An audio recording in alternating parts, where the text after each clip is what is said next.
The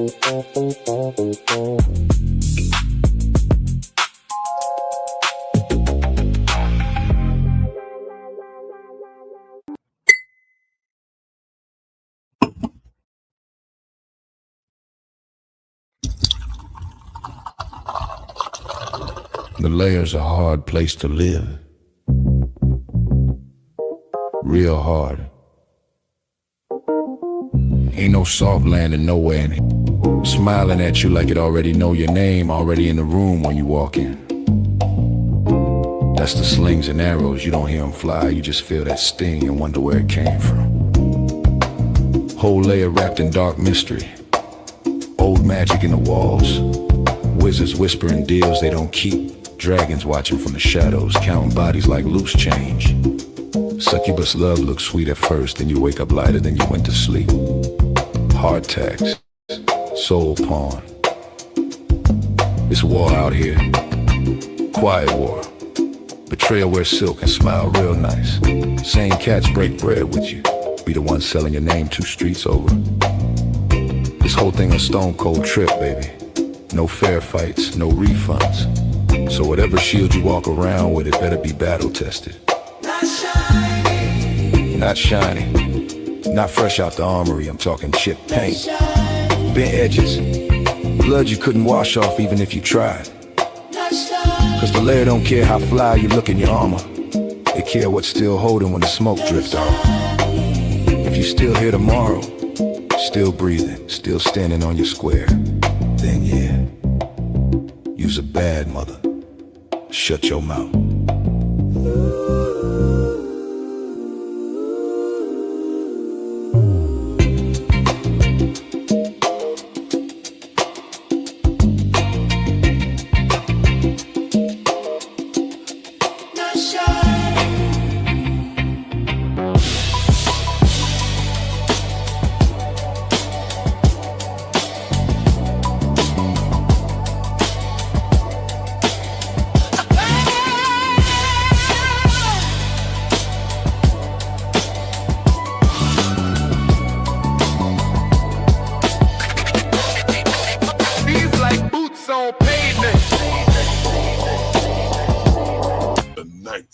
Layer.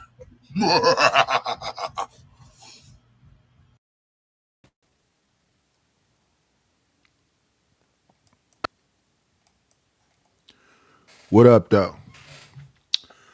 Let me see. Now I got to move too far that way. I have to see this while I'm on camera in order to fix it on camera. The other day we were seeing too much of the business and we still seeing the same thing. So let me see. It's supposed to say town business. You just want to make sure I'm centered. There we are. At least I'm centered. How y'all doing on this Saturday morning? This is August the 15th. Fresh air. We on here. I say I'm going to limit myself on being on different panels because I think sometimes it's a setup and there's camps, different camps, right? I want to talk about this definition before we get into other things. So be patient with me as I get the definition. Let's see. We want to make sure it's on screen. Here it is. Let's go over there and read it. I asked the meaning of low, or really laugh out loud, cow. The meaning of low-cow in internet slang. Low-cow is a derogatory internet slang term for someone who is easily exploited online, often targeted for trolling, mockery, or baiting into embarrassing situations, and who can be milked for laughs repetitively. Definitions and usage. It says portmanteau. I don't know if that's French or whatever it is. A blend of laugh out loud, and cow, drawing from the idiom cash cow, a person or thing that produces a steady stream of something. Here, laughs. I'm going to scroll down a little bit so we get the rest of this. Read all. Core meaning refers to someone who is gullible and unaware of being mocked, or who repetitively engages in cringeworthy or self-sabotaging behavior online, making them a constant source of amusement for trolls. Tone, almost always negative. It's a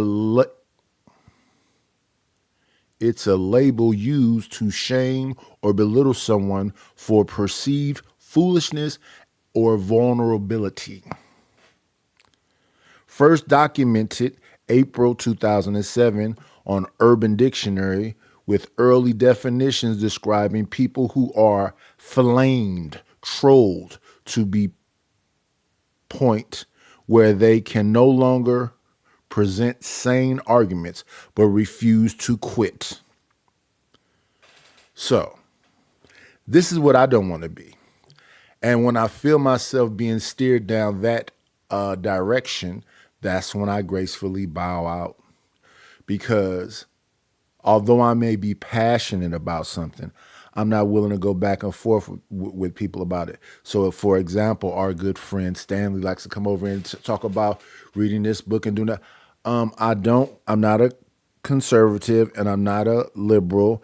I've never voted in my life. I believe it's been said already. You got one that's overt and you got one that's covert, but I think both are racist. I don't know what time in this country where we had all this utopia. No, they give you things to pacify you, and the things they give you to pacify you, I'm going to be honest. Now, y'all going to be upset with me, are great. Our poverty is not as bad as poverty anywhere else. Everywhere else is horrible. I remember I said the other day, we moved into a lot of substandard living, right? But substandard living was still 4 walls and a roof. And I said we would have like roach problems, so we bomb them. We put boric acid down. We have, a leak or something else. We went and learned how to repair a leak. We didn't even trip off whoever else. We cut a hole in the wall, fix the pipe, seal it back up. This is the beginning stages, right? This is about you personally caring, because you live in that place. You don't want the drip. And we don't wait for the landlord or whoever else. We go get on it. And we was poor back then, right? We on Section 8. It's about your standard, your quality that you want. I know people that live in apartments and their apartments are immaculate, beautiful. I think we need each other more than we need anything else. And I know that everybody doesn't think like that. I don't know who that was going back and forth with in the chat the other day where they were talking about people fake caring.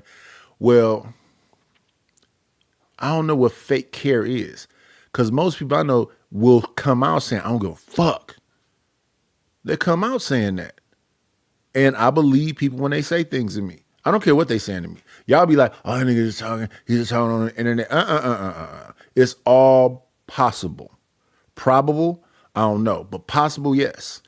People like to talk about the people in Vegas. The people in Vegas met that man in Vegas. That's where they had their first altercation. Then after that altercation, they took his subscribers. They did all the stuff that was a back and forth, and he made threats over and over again. But he was online that whole day saying that he was driving through Vegas looking for them. They're online live when he finally sees them. It's on camera but they know he's from Vegas. No. Don't underestimate anybody. It's because it's the shots you don't see that get you. That's boxing. It's the shots you don't see that get you. I was listening to Arnold Barbosa, who was training with Bobby Green, who's now training with Larry Wheels, the bodybuilder, because Larry Wheels now, after he slapped Dean the Great, is now getting into jujitsu and boxing and all this different stuff. And he's an amateur in it. They can do what they want to do with him, but they not doing what they want to do with him. They trying to teach him. And that's something that I have experienced in life. People that are successful or doing well or whatever else, they want to share it. Not break themselves, but they want to share it. They want to see smiles. They want the people around them to be taken care of. So when I hear these people on here talking about all the money they got and this and blah, blah, blah, well, why don't you want to look out for people that's civil with you, cool with you, that you mess with? We're not talking about break yourself. $5, $2, $1 if that's what you got to offer. I'll be on here being honest with you. I'm not a people person. I don't think I've ever been a people person. But when I see people in need and I have it, I feel compelled to give it to them. And not because I'm a people person, because I've been in a place where I haven't had something. And the other thing, I don't want to go give some substandard stuff because I've been in that position before too. So if I'm eating Miller hot dogs, I'm not finna go take the homeless people a bunch of Bar S hot dogs. Even on here, when I go to some people's channel, if I got a couple dollars, I really try to spend some money on their channel. And then people try to make it into something that it's not. It's not that. We just having fun and joking, people. At least that's what I'm doing. So I don't want things to be always so damn serious because it's not that serious to me. On the vertical side, we have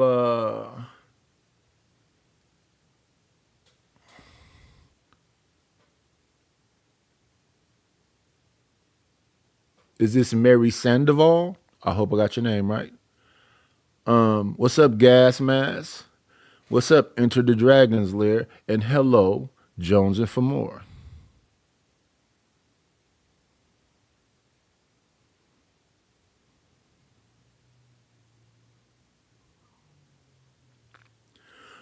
Do I need help listing things? I don't think so. Hello, Michael. We're going to get to it, though. Yeah, the whole locale thing. Shout out to Flo for giving me a basic understanding of what that is and how people get into that. So that would be the guy that Izzy Benz is having an issue with now. You know, we know he's our brother.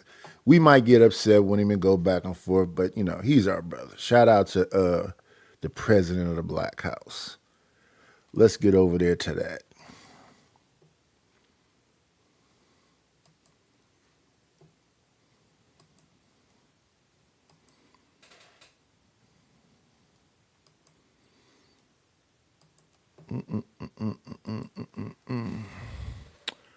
What's going on, Ruthless? Let's get into it. Jay Piss, Yeah, go ahead. Jealousy is a Sin. Say, Blanco, if you wrote a song, let's say it was his song, would you want AI to rap it for you, or you gonna rap it? I would want to rap it. I don't really like the AI music. If thing. you're a rapper, It takes away from the people that are just like rapping for real. If you're a rapper and you getting trophies for rapping, and you futtered one of the first people that's rapping your family, wouldn't you be rapping your own lyrics? No, because I'm especially not. This Blanco. Would you rap your own? Let me see. Let me talk to, and I appreciate you, Jones, for more, because I understand you trying to be helpful. But I have stuff on Facebook Marketplace, OfferUp, and Craigslist.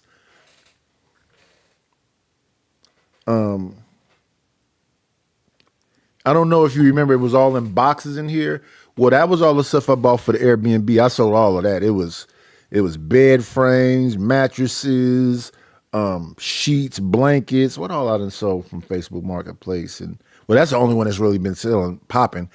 I didn't get no kind of clicks from OfferUp, and I get no kind of clicks from Craigslist, but Facebook Marketplace been popping. I done sold a lot of stuff, and I'm trying to sell a lot more. It's just, you know, you got to keep Because you can't just sit it on there and just leave it there. You got to like redo it every like 3 to 4 days to freshen it up. But I appreciate you. That was very kind of you. I appreciate you. Let's get back to Izzy and Jay Prince. Diss Yo, tracks. why would I? Yes, why I will. Hold on, you would, but why would I? I don't have no studio. I don't have no way to no studio. So, yo, what you're saying is really arbitrary. It doesn't even make sense, bro. At the end of the day, imagine me trying to be a 50-year-old rapper. Like, I'm not trying to be no 50-year-old rapper, bro. I got the talent to write songs, and my penmanship is like that. And they got programs where I can add my pen to their program and make a dope song, and it's all good. That's it. That's it. That's all. Shout out to my people. Oh, they also have a feature, Izzy, I don't know if you know this, where you can take your voice right here, take a clip from this, and put it inside the engine, and you can write the rap, and the AI will imitate your voice, and it will sound like you. Like people were saying that some of the songs I made sound like the people. I'm not gonna name their names because I don't want no smoke. But I didn't even put their voices in. I just ask small things like where they from, and then I find out where they from, and I say, okay, so what's the popular music in Texas? I find a Texas sound. Then, because this is the thing, I understand what Witch Doctor's saying. Some of this stuff be just generic. I don't only tweak the voices and try to make the voices sound kind of way and singing in around and background vocals. If you listen to my stuff, there's a lot going on, but it takes time to get it where it is. And that's including music. I don't want the music to just be boom, bah, boom, bah, boom, bah. I want flutes and whistles and all kind of everything. And I take my time because I don't just want flutes and whistles. I want the flutes and whistles and everything else to sound a certain kind of way. That's why when they be talking about all this, we gonna do the blah, blah, I be like, I listen to their stuff. Don't get me wrong. The lyrics can be cool, but how are the lyrics being said? The music can be cool, but how does the music sound? Yeah, AI is not real people. But what makes AI great is when you actually integrate in with it. You don't just let this when people hear the final song, they think I just did that and put some words in, then I just spit it out. No. I'm probably gonna go, depending on the person, depending on how passionate it is, I'm probably gonna go 8, 10 songs before we get to like that Mo Love song. I probably did that like 8 go arounds before I got it to right where I wanted it to be. And then I wanted it to be a duet. So we got to make the girls sound black, soulful, gospel sounding. We need the man to sound black, be a gospel balladeer, but you got to write all those prompts in there. You got to be very specific. Then you got to listen. So yeah, the stuff I do is not the stuff everybody else do. Everybody else might be, I know Raw is writing lyrics. I think Izzy is writing lyrics. So lyrically, okay, cool. As I've been listening on here, I'm going to say Raw, and I don't know if that's Raw and Cell, but they got it figured out. They've been working on it. They got it figured out. Other than that, as far as like, and then you have other people on here that are actual DJs. They're taking actual music and they're looping and sampling, blah, blah, blah. That's a whole different animal. But I would put some of my AI music up against the DJs. But let's get back to JP trying to make some point that's a big deal to him when this is what I would say to most people. Whatever you got going on in your mind in 2026 and beyond, go get that shit off. Don't let it die here. Go get it off. If you're playing with the AI, let us hear what you got going on. If you're doing the thumbnails, let's see what you got going on. If you're doing the AI videos and AI movies, let's see what you got going on. Even if it's like bad, because I know that you got to go. You got to jump off the porch. And then once you get comfortable and you get through the nerves, you're just going to get better with time. That's anything. butterflies in your belly, it's fighting. If you got to, whatever you got to do, you got to get past that point. You got to get to a level of comfort. Was Jay Stevens said, play that money on my mom, fam. Yeah, I got you, bro. I got that money on my mind for you, Jay Stevens. Thank you so much, Jay Stevens, sponsor of the show. Want that money on my mind, man. Let me give him the regular version. And this will separate me from you. Let me see. What's going on, Truth? Imago Day. What's going on, the real Tyler Durgan?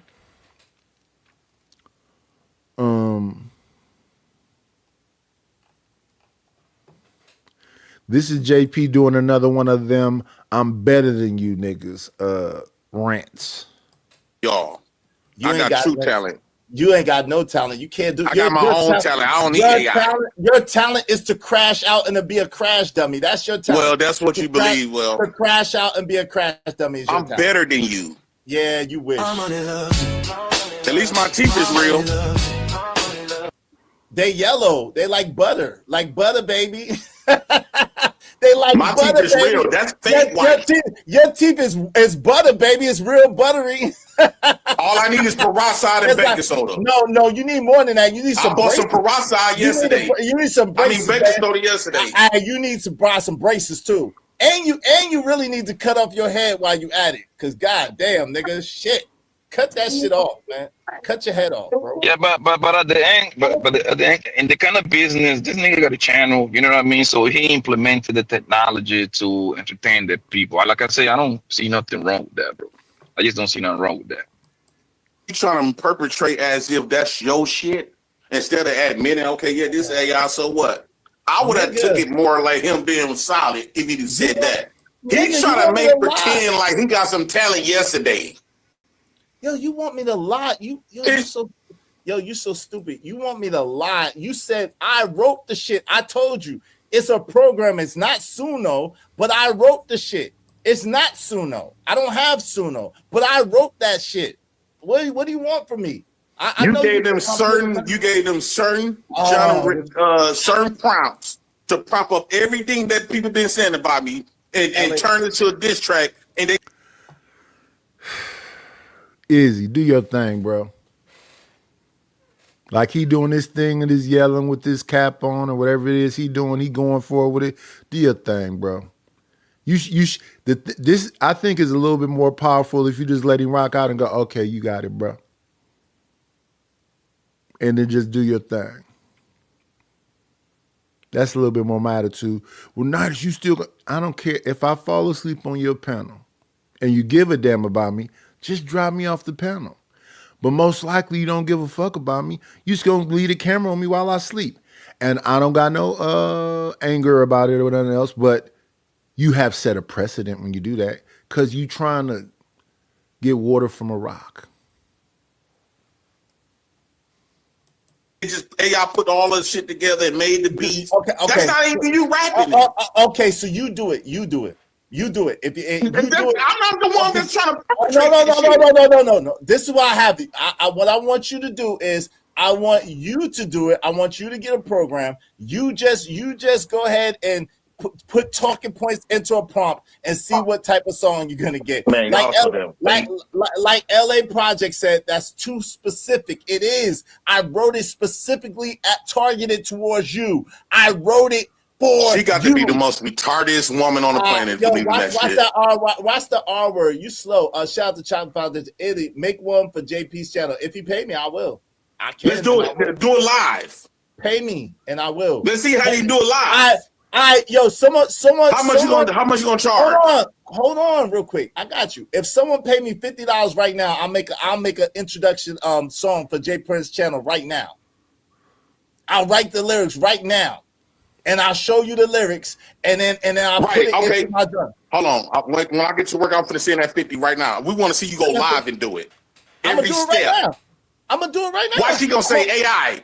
Generate these type of clips and turn it to this song about J Prince. I promise. Listen, if I have to do that, then I will send you your 50 back. I'll be right here. I type it on my phone. Go tell Hamburger Man what's going on. Hold on, real quick. Just some kind of. Why are you enlisting someone else? If someone paid me $50 right now, Y'all only got about 18 minutes. It's so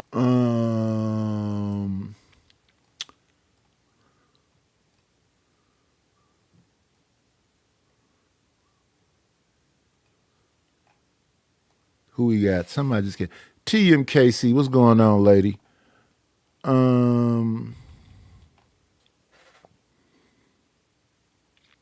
Hey, Shiesty Bomb. I gotta find no. Truth. We gotta negotiate some stuff because I was looking at your thing, and if you're gonna go live every day and be off, let's say Saturday and Sunday, so it's typically what 4 weeks in a month. So that's what 5 days, 4 weeks. That's 20 thumbnails.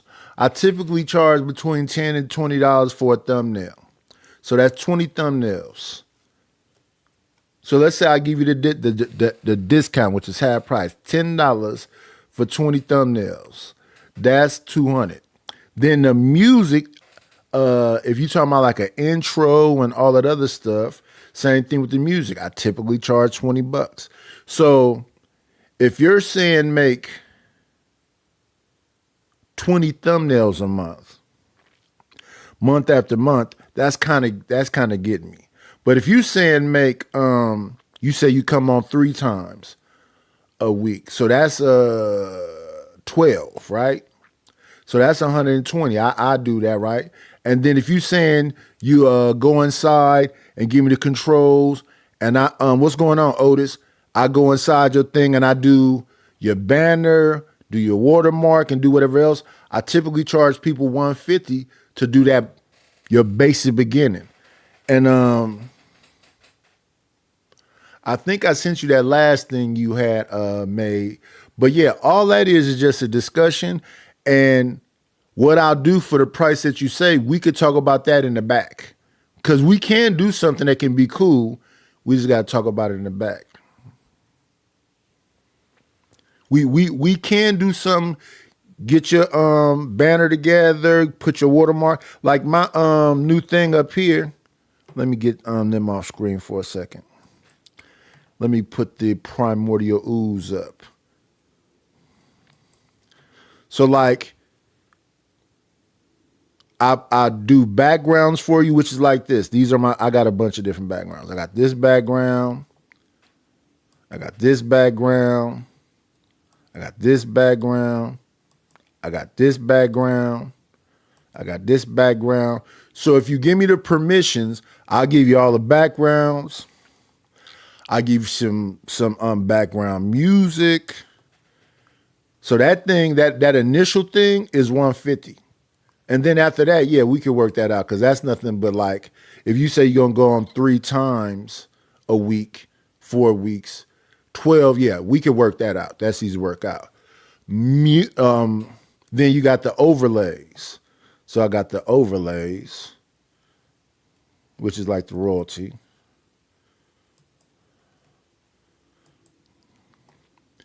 Yeah, we can set that up.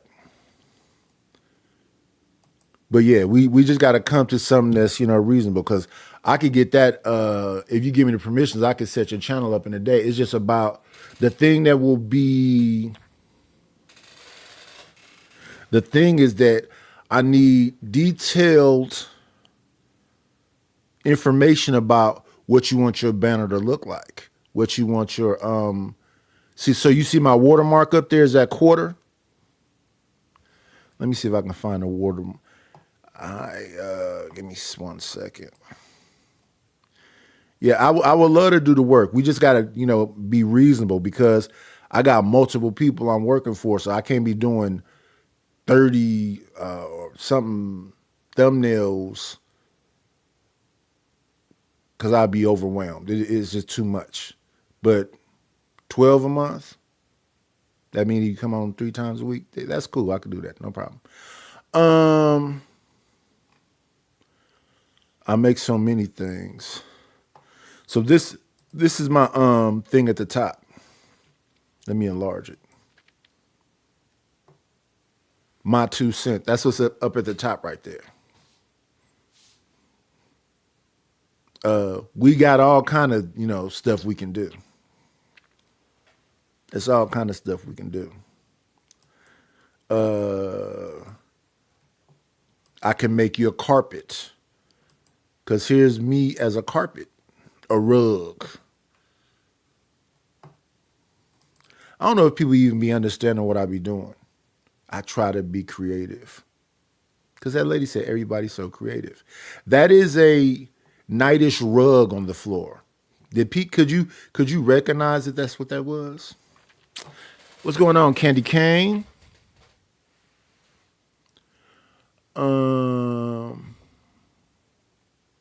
Yeah. It's just a discussion. That's all true. It's just a discussion. If you give me half up front, give me the permissions, I can set the whole channel up, and you give me the other half on the back, I'll do the other stuff. We'll just do it in stages. Yeah, that's me as a rug. My face is a rug. Candy Cane, what's going on, lady? True. Oh, what's going on, no chaser? What's going on, Stanley?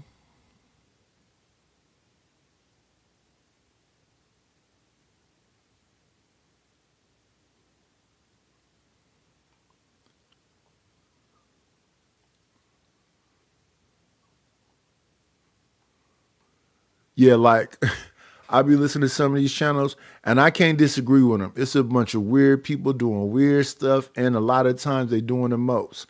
I don't like to be clumped in with them people. And I like to be very specific in what it is that I'm saying.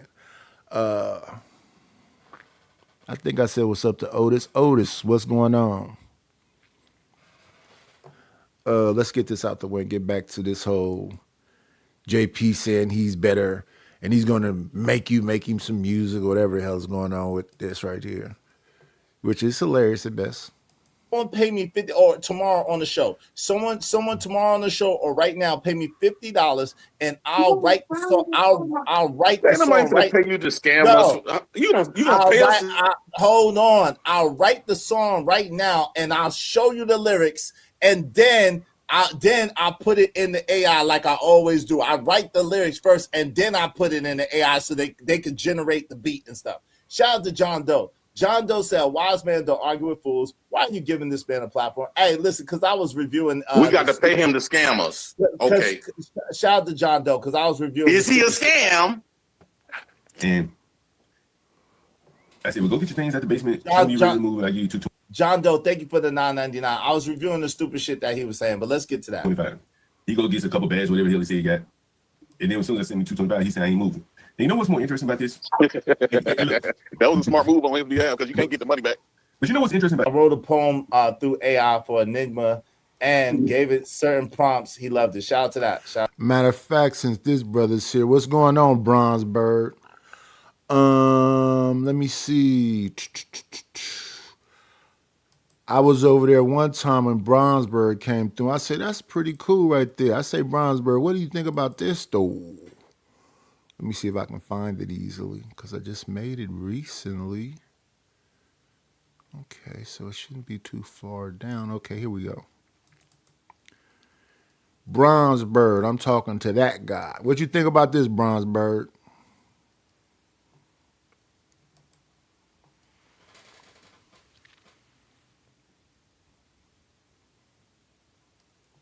Oh, let me see. Will this pop up?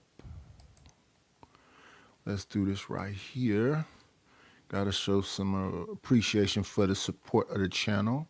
Go old school with him. I want to thank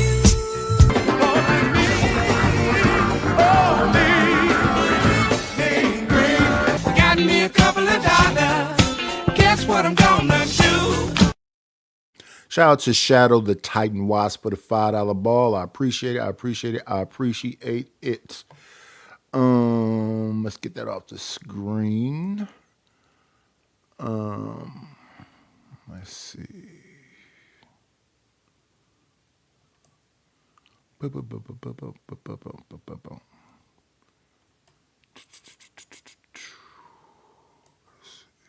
Everybody all right. Yeah, I said, let's make it a little bit dark. Because I saw yours. Yours is more like a cartoon. I said, let me make it a little bit darker, grittier, more like Gotham City like. Let's get this out the way. We be over here multitasking. Let's get that off of here. Let me see.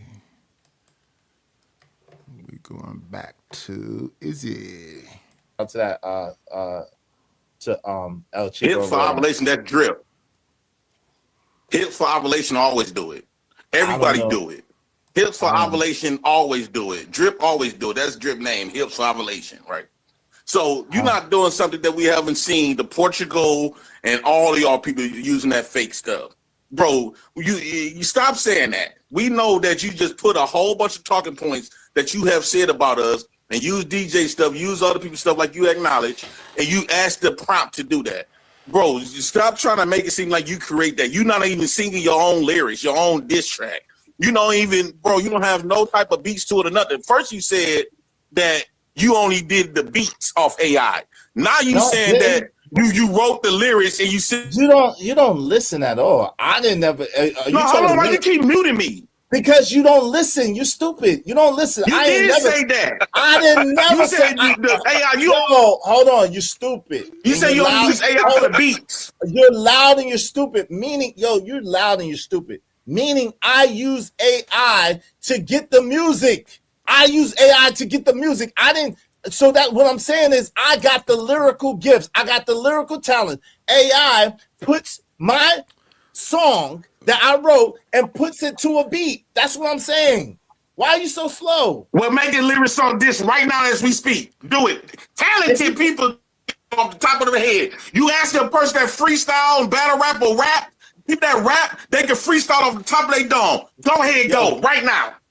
Yo, first.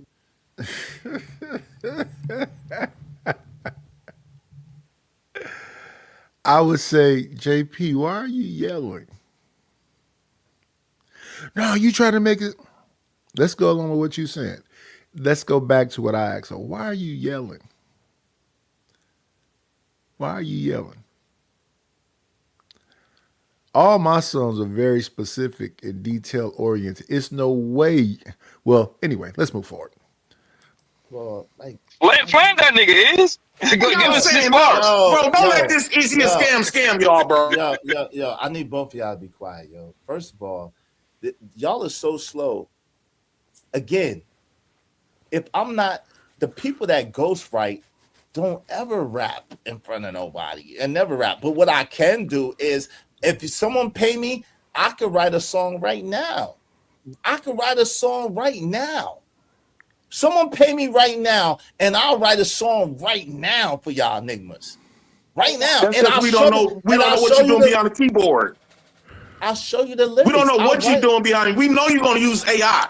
I'm gonna use it I'm gonna write on my phone. What you talk? I'll write it on a pen. I'm so nice with this nigga, man. This nigga, man. What the fuck is you doing, man? Did he just take his shirt off?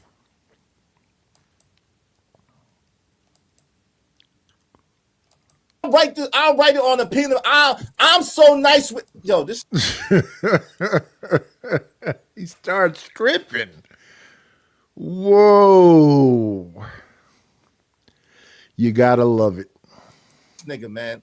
This nigga, man. What the fuck is you doing, man? Fucking gay ass nigga, man. Fucking gay ass nigga, man. Hey, you let that nigga corner you, bro. That nigga cornered you, son. He didn't corner. He took his clothes. He took his shirt off, man. He took his shirt off. Oh, he did that? I see. Yeah. He ain't corner me. He's just an idiot. OG do dirty. If someone pay me right now, he crabs in a bucket. If someone pay me right now, I'll make your song. Matter of fact, I should make Jay Stevens' song right now. I'll write it right now. It's not. Trust me. Let's get to this. Let's go. Mr. Mayhew, nice of you to come down. Please. me see. It jumped over to Better Call Saul. I don't know why I did that. What's going on, Ray Midnight? What's going on, Rapid One Fitness? What time is it? 10. Time is moving around. We've been on in a second. Give it a little bit more time. We'll move forward. Let's snatch this up. We going from JP to this right here.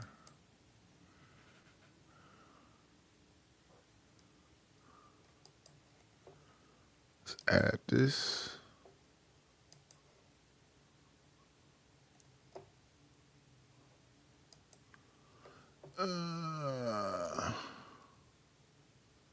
Oh no, we're in the wrong place. Let's stop this. We're in the wrong place, y'all. We'll go to that one next. That's not the right one. We're supposed to be here. 1.27 seconds, everyone. This is where we want to be. 'Cause when you love someone, you just don't treat them bad. Oh, how I feel so sad. Now that I want to leave, it's crying a heart to me. Okay, here we go. Productive though, right? Hell yeah. Yeah. Yeah, man. Hell yeah. So my downloader fucking up. Uh-oh. So I'm gonna have to play some shit that I didn't already downloaded, but just ain't played yet. I might. It's crazy because I downloaded the Izzy video with JP and them arguing. Mm-hmm. And it stopped working after that. Like it just, I don't know if it's an update or what, but It was JP. Yeah, probably so. I ain't gonna hold you, probably so. Yeah. But I mean, it's still some shit with JP. Like some shit with him and Tommy Sotomayor, some shit with him and somebody else. I forgot who it was. This in the back though. But I got Izzy shit loaded up in the back too. I don't know. I might not review that one. I don't know. I gotta see. I'll see. It's about arguing with anybody. He feel like that's leveling things. You know, they say water 6 is on level. He think that's leveling things. If he can get on a panel and cuss out Angry Man or cuss out Tommy Sotomayor, that's a victory somehow. But he don't never, like, I don't see where he benefit from it. But he always talks about these viral moments of him doing these kind of things. So the other day when he went on Kendra G and started freestyling because he was not talking about what she was talking about, she was throwed off.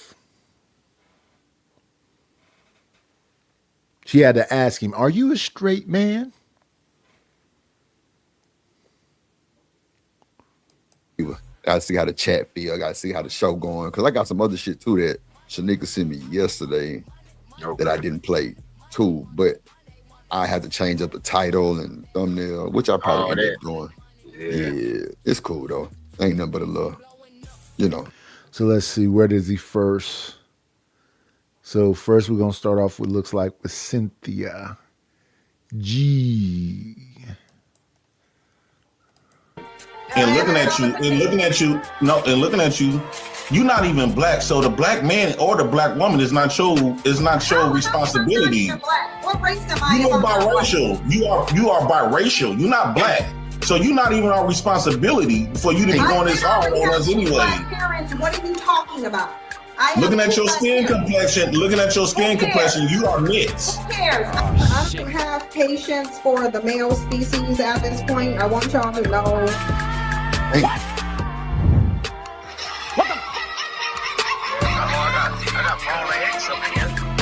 Date women then and all this other stuff, whatever. Talking about us. Date women there, huh? Yeah, that's what they that's what they tell us. Oh Yeah, y'all yeah. ain't women, so man, why don't y'all just date each other? Date each other, yeah. Hell up. That's a whole fact. That's it. I'm gonna throw Raggedy James off because you're unfortunately he next in line. James, don't come up here playing. Oh, He went old school. I remember this clip. I'm telling you already. Damn. Don't come in here playing, James, because you just gonna get cussed out. We all know you. I'm gonna do you this one bit of charity. and let you get some views for your raggedy channel, Drip but Baller. don't come up here playing. Shit. No, I got you. If you come up here and playing, you What's going on, Zoomer? Confirmation bias. She already got a bias. She don't like dudes, so anything this nigga say is gonna be some bullshit anyway. Yeah. But then too, it's JP, so he gonna say some bullshit. You see what I'm saying? So it's like you really can't win. So it does nothing for the audience to hear a stupid nigga be a stupid nigga. When you I think it do because you got people running around here talking about that's their president. Shout out to Keon. You got somebody talking about how stupid these niggas is. You know what? Let me say something real quick, D-Rod. Because Tierney was on Izzy Band's channel saying that he pretty much was jealous of JP. Hold on, what now? Yeah. What's going on? Feelings hurt. Tierney was saying, you know, people in the space jealous of JP of what he got. And I'm just like, how in the fuck are we jealous of that? Cause Tierney likes JP back when JP cussed out Anton and everybody when Anton made that statement about her kids. She was like, that's a real man that's gonna go up there and cuss that man out. And then JP apologized the next day. He do a lot of and then he apologized the next day. And if they apologize and it's, you know, it's peace, I love to see peace between black folks. Hopefully they don't run and find each other and crash out. Nigga. And he's suffering. Like,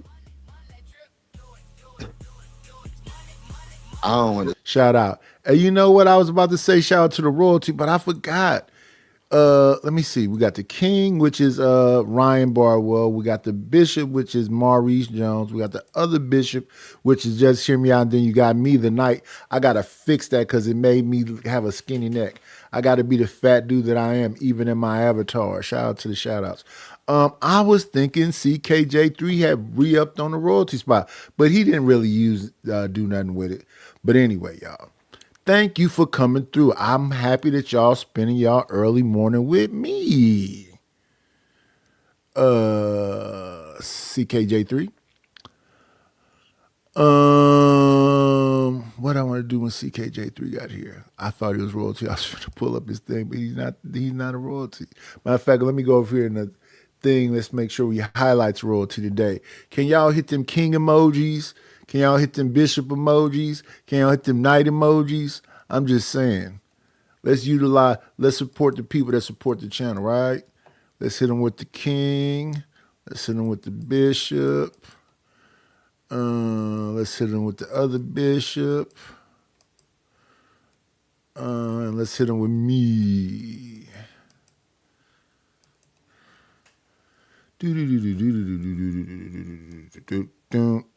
understand. Like, I see JP for content. Yeah. Entertainment. That's it. Entertainment, bro. Other than that, I don't know, man, like that. My little opinions, I just keep them to myself now. Fuck it. Straight up, like. That's part of why the community's so fucked up. Cause they will uplift a degenerate like JP and tell a stand-up nigga that he jealous of a degenerate. That's what I'm saying, bro. Like, what? You talking about a nigga who are in this show because he got to go pick his son up. Yeah. But fathers ain't, you know what I'm saying? Fathers ain't involved in their children's lives. You know what I mean? Like, bro, like, what are we really talking about at this point? Jealous? But then, you know, I look at the source. Where's this information coming from? It's coming from somebody named Tyranny. Like, you don't get a name like Tyranny unless you're a fucking Tyranny. Damn. Shit. What's up, Shanika? Damn. Hey, what's up? How y'all doing? We're good. Bro, why are you late? You couldn't get fired on your day off for stealing boxes. Damn, Craig. No chaser. Ryan Bardwell is the king. CKJ3 last time was a rook. But when he had his royalty spot, he didn't like. Listen, let me say this. All my old dogs in the chat, y'all have influence on what's going on in the lair. all the people that bought memberships, you have influence on what goes on in the lair. And the royalty has influence on what goes on in the lair. Please utilize that. It makes the show a little bit more fun for us all. What y'all think some cool stuff is. But Ryan Bardwell is king. CKJ3 was a rook last time. He spent the 50 ball, and I gave him the rook position. And the royalty, y'all can shape some of the things we do over here, right? That's old about the 5 minutes timeout and all the other stuff. Maybe you as king want to be able to time somebody out for more than 5 minutes. The reason why I only make it 5 minutes is because I'm not trying to run people away. I'm just trolling them back. And even when people saying weird stuff, we only want to time them out for 5 minutes. We don't want to. I haven't seen Ryan Bardwell today, but he's still the king though. He's typically at Chaotic Truth Channel. He might be over there with Stanley. He might be over there with John Galt. He comes through every now and then though.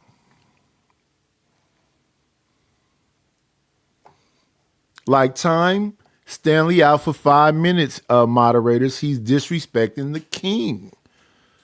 Listen, you got to respect the royalty, even if they not here. Can one of the moderators let Stanley Cross rest in his pronouns? God damn it. What's going on with you, Dimp? I just woke up.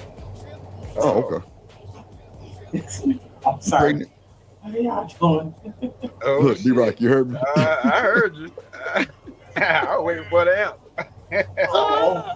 So we having a baby shower? What are we doing? What we doing? This nigga, you pregnant? Yeah, Jesus number 2. Damn. You said Jesus number 2, Lord. Yeah. Damn.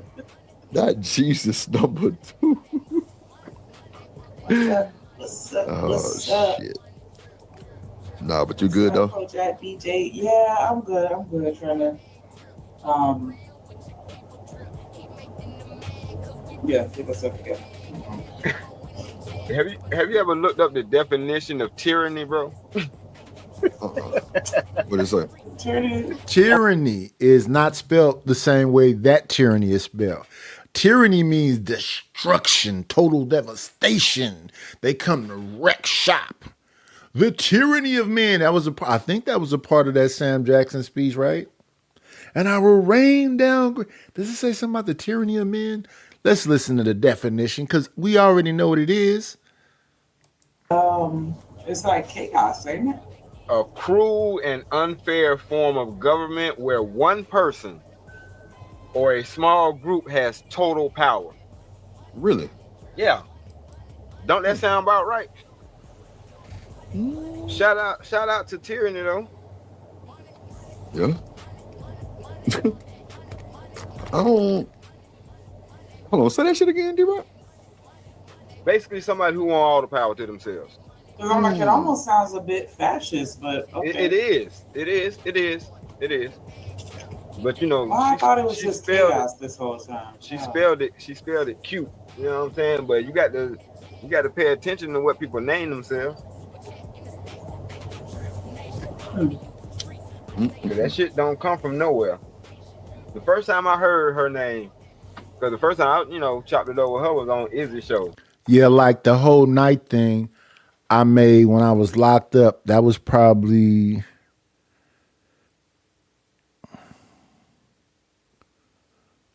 '89. So back then, the big rappers was like Big Daddy Kane. So Big Daddy Kane name was an acronym. The BIGDA. He used to always spell his name out. Just like later on, Biggie used to do it. What he used to go, BIGPOPPA. Okay, so Big Daddy Kane used to do the same thing, right? KRS-One used to do the same thing, but their names were acronyms. So Way back in 1989, I gave myself the night. It's kind of like KRS-One, right? KRS-One means knowledge rules supreme over everyone. My name was Knowledge Non-Such Imposed Great Harmonious Titan. It's an acronym, Night. So when I came to YouTube and I was thinking of a name, I said, I always used to use Night, so I just make it Night. But I say not a complete night, night-ish. I'm kind of night-ish. Cause yeah, if you do too much, I'm gonna bark back at you. Shout out to Cynthia G. And she came in with the absolute bullshit. And I said, yeah, that makes sense. Her name is Tyranny. All the sense makes all the sense in the world. My way or the highway type of attitude. You know what I'm saying? So yeah, so when you got to check the source of the person that's telling you certain things. Like ain't nobody jealous of no nigga who his dreams is the pimp out a hot dog cart. No. No. Hell no. We're gonna watch the rest of this, and we're gonna do the Izzy Bands video. Go ahead, James. What you got to say?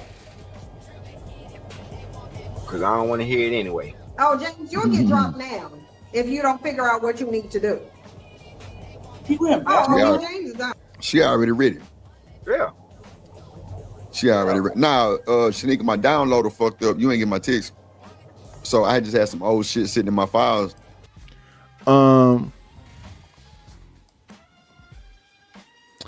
And I appreciate you, CKJ3. I appreciate even when James Kills come over here and send me that $1 on the Cash App. He think it's a joke. Brother, that's $1. I don't know what you talking about.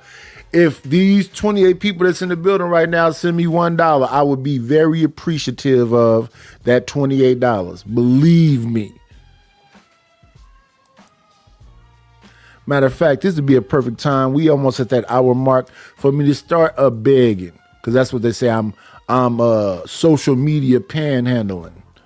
Let's get to the social media panhandling then. We got to get our shit together. It's about to go down.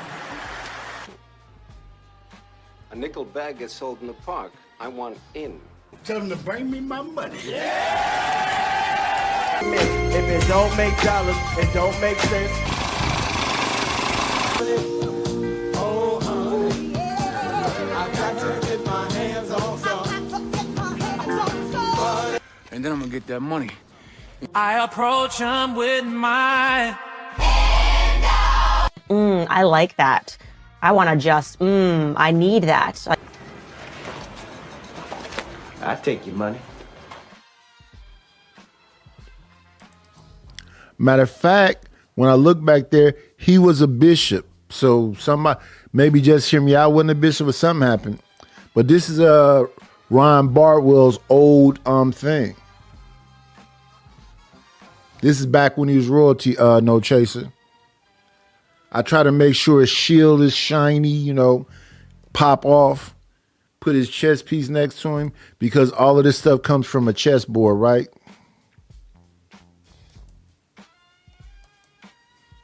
The king, the queen, the bishops, the rooks, and the knights. It's your image with your piece next to you. I try to be unique. Y'all see the pricing. So thanks to the people that be members. Thanks to the people that be royalty. And thanks if you send me $1. I appreciate it. I truly do. From a download, I just played it, but it stopped when I got through downloading Izzy video. I don't know what happened. I think I need an update. I should tripping though, because I was supposed to be doing shit about content creators dating, and I couldn't get none of them hoes. Content creators dating? Yeah, and do women date content creators? I don't know if they date them, but they getting banged by them. And some of them getting banged by the chat. Because some of these folks ain't content creators. They just around. But everybody that want to have a voice should have a voice. And if you can't get it off at somebody's channel because they agitated with your voice now, I would say yes, go start your own channel. But yeah, the prices people be giving me, yeah, it's just a negotiation, brother. But yeah, when I do people channel, because I do the whole thing, I do the whole get down. We just need to talk about exactly what you want. Because when I asked Ruthless what he wanted, he wasn't very specific. So I said, I'm going to make him an African king. I'm going to put him on the throne. And it was fire. He even said, oh, that's the shit, Knight. And then the next thing I know, I go over there, he's holding a dog or something in the street. I'm like, then the next time I go, I say, you keep changing it. You want to have branding that you hold on to for a minute. You can change it, but you like changing it every show almost. Stability. Let people understand what your brand is. My brand is, I am a knight in shining armor, but not a total knight. It's knight-ish. And then I go into the lore of it. So that's why you see the succubus in the beginning. You see the fire-breathing dragons. It's about mysticism and, you know, all the stuff that goes around that stuff. So and then the other thing is I'm part robot. So when you see the thumbnail with me and the gi, let me go grab that right quick. And we'll come back to this little clip right here. So when you see the thumbnail with me and the gi, give me 1 second, y'all, so I can go snatch it up. Get CKJ3 out the way. And I do appreciate any support anybody gives me. I do appreciate it. Let me go grab the one with me and the gi. Right here. This one right here. Maybe you couldn't see it in the thumbnail, but I'm part robot. Do you see those robotic leg and a robotic feet and a robotic hand? I get real elaborate. And this is realistic cartoon.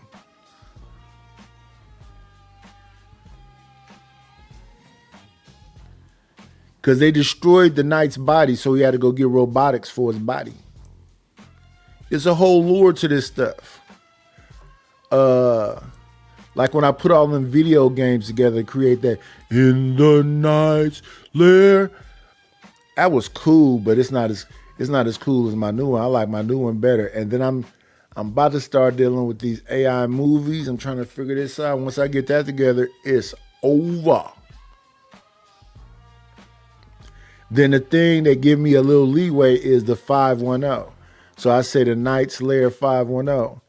Then I can, do, the thing I was laughing with Stanley about when he called me an OYN. I'm like, what? An OYN? Let's do this. Shout out to the shout outs. Looky me. I'm in Oakland by the Tribune building.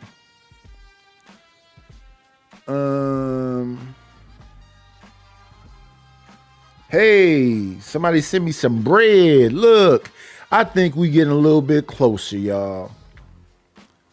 We getting a little bit closer. Look who sent me some feria.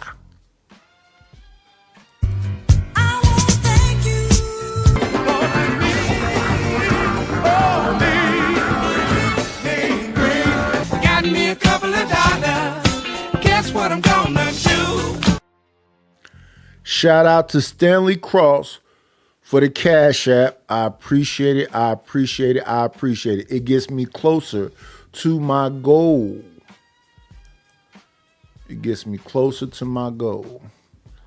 My goal is $50 a show. So between Stanley Cross and Shadow the Titan Wasp, I'm getting closer to that goal today, and I appreciate it. Thank you very, very much.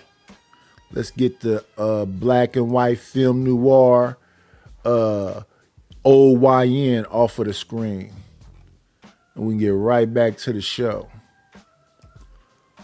Huh? Do they think that's a real thing? Yeah. Hell. So Yeah. We don't Go even ahead. need no video. We don't even need no video to talk about that. bro. Talk about that. What up, So nigga? think about it, bro. If a nigga got 500,000 followers, Yeah. to a not thinking individual, that translates to, well, if he fuck around and ask them for $1 one day, he had $500,000. Shit. No bullshit, huh? You know what I mean? So to some people, they're just like, and the only reason why I'm using KS because a lot of people know about him. Okay. You take a nigga like KS, that nigga had 2-3 million followers. That's why them bras was calling them motherfuckers. Because not only do they get to talk to somebody holding the attention of 2 or 3 million people, but they get to be in front of an audience by having a conversation with this motherfucker. Yeah, and that's what the bigger deal is. They want to be in front of his audience. So if you got 2,000 people watching you and they can get on the stage, of course they want to come there. They want to listen, it's about putting butts in seats. At the end of the day, it's about putting butts in seats. Don't let nobody tell you nothing different. If you can get 200, 300 people to come over there and you can get them people to send you $1, yeah, that's $200 with just a $1 support. Let's go old school with the homie.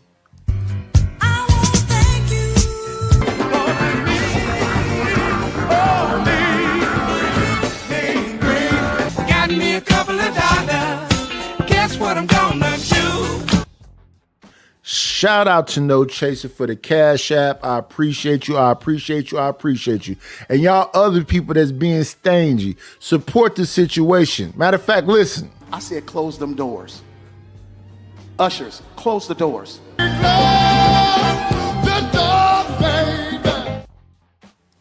Close the doors. Lock them in till we get somebody to put something in the congregation plate. They give a nigga some money. Living like me, You gonna see some ignorant shit. No. Yeah. Y'all heard what he said. Let me play it one more again. They give a nigga some money. Living like me, You gonna see some ignorant shit. No. Yeah, let's go.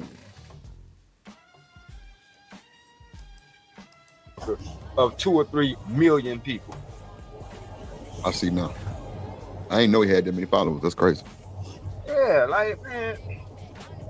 Bro. So, Shanique, if you was talking to a nigga and he told you he was a content creator, you going?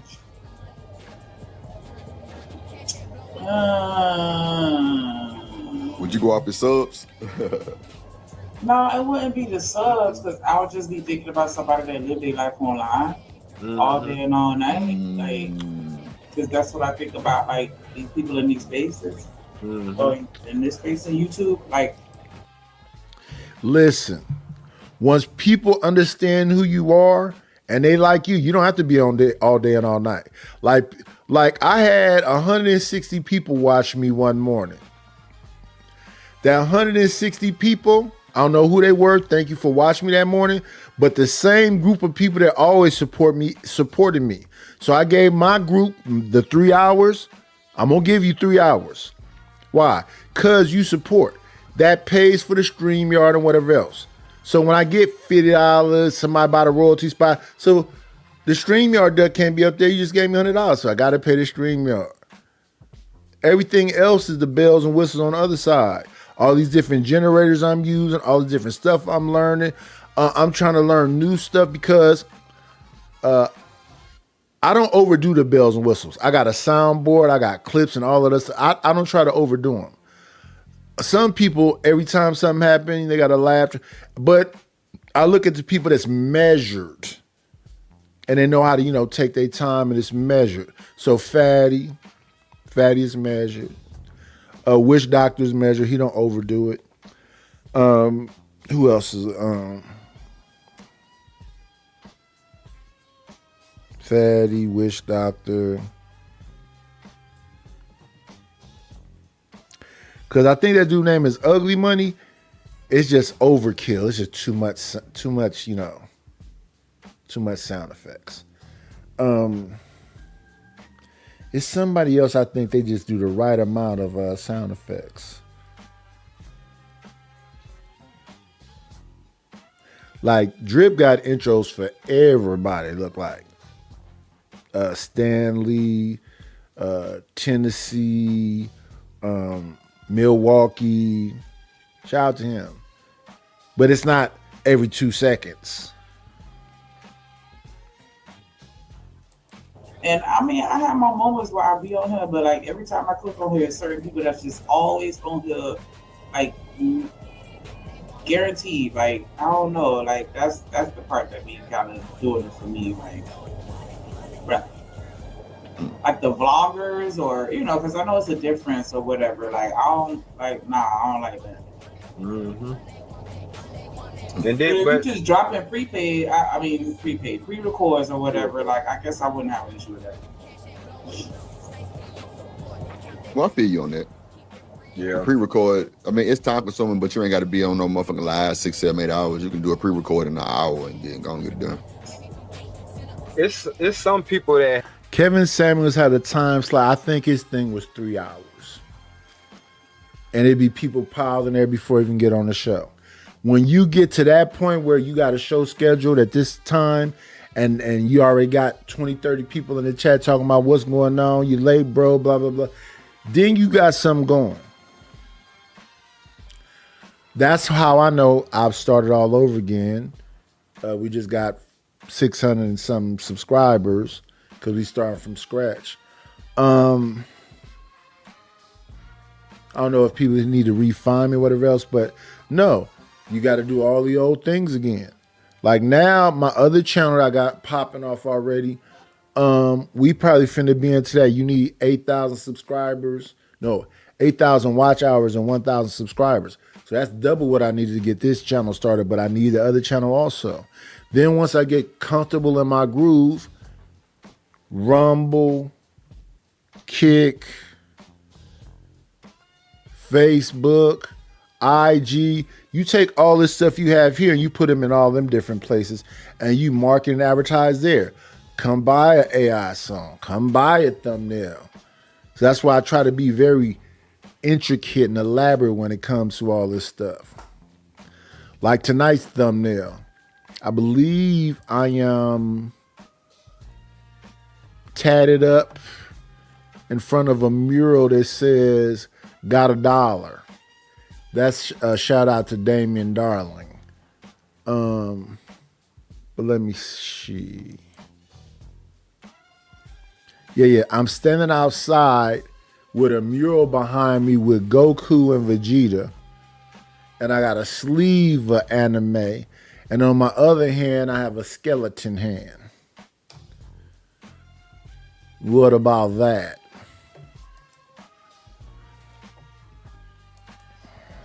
have actually mastered this shit, bro. Mm-hmm. Oh, matter of fact, I played this song and then did give the spill after. Let's play the other song and then get a spill after it. Must be this money. Get the money. Let's get the money. Oh, don't forget the money. Yeah, where the cash at? Where the cash at? You think you gon' pay me? I need a dollar, that's what I need. Hello, bro. I'm trying to get the money. Talk to me about money. Where is the money? We need our money. Don't you think it's about time you gave me my money? Support the situation. Is money is love. You could donate on PayPal now, and you can donate on the Cash App. Thank you very much. All right. Thank you very much. All right. Now, the Cash App is, if you didn't know, $KNIGHTISH1. The PayPal is paypal.me/IDLNO. And the Venmo is at Nightish1, at KNIGHTISH1.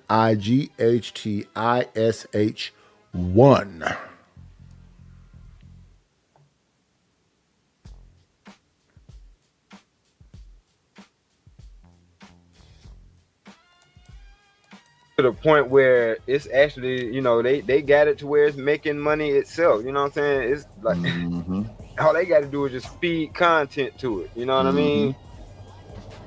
And you ain't gonna get you're not gonna get a whole lot of substance, but you're gonna get a whole lot of content. You know what I'm saying?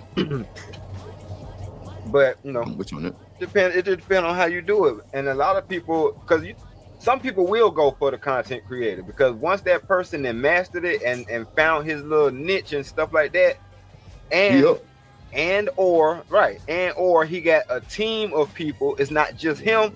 Oh shit. You feel what I'm saying? Yeah.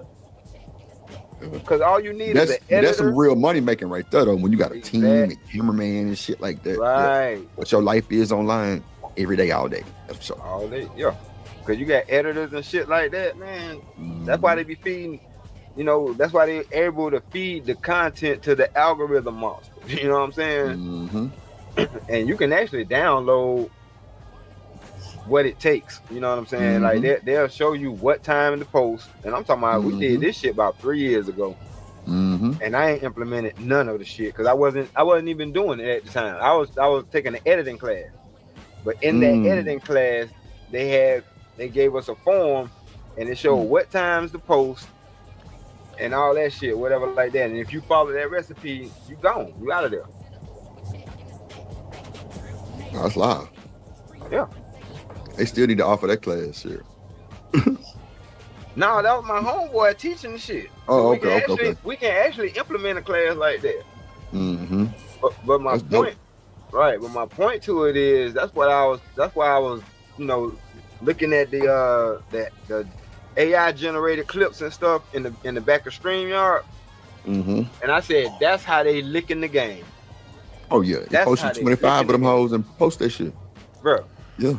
I mean, yeah, you can sell some AI stuff, but at the end of the day, it's really about selling you. You are the brand. It's really about selling you. So when I see let Drip do it, I think about what Mike Jones said. When Mike Jones kept saying that song, Mike Jones, that's branding. When you hear we got London on the track, when you hear Weezy out of here, that's branding. So what I hit y'all with? Nightish at the layup.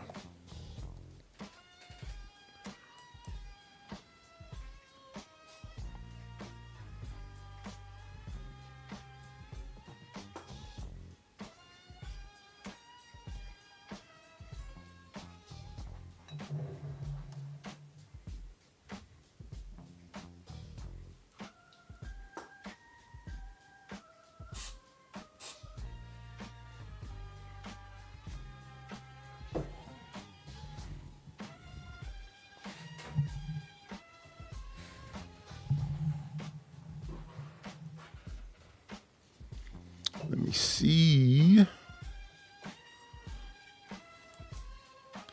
Well, let me see. We're gonna stop this for a minute because I'm listening to Truth sit down here and say what he's saying. Let me go grab some right quick. Let's play around for a hot second. Let's mess with Truth for a minute. Mr. Imago Day.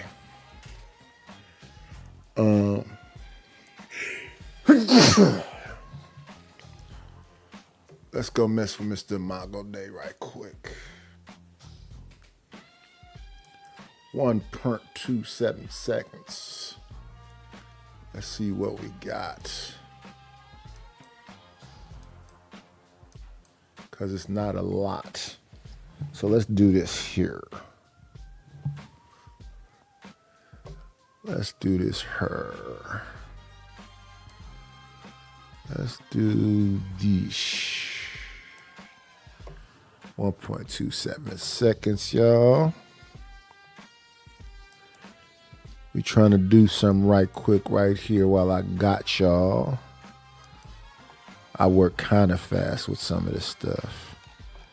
1.27 seconds. Let's grab the homie. Yeah, we done done this before though, so this ain't nothing new.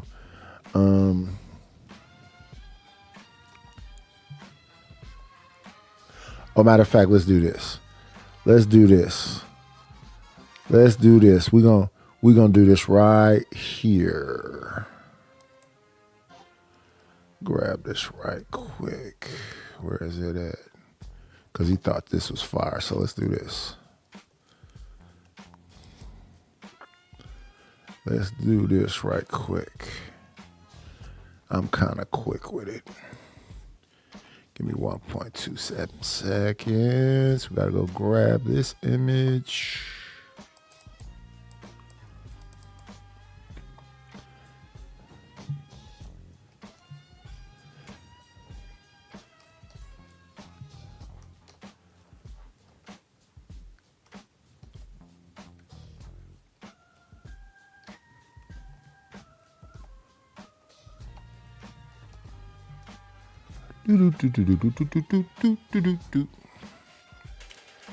Do this right quick.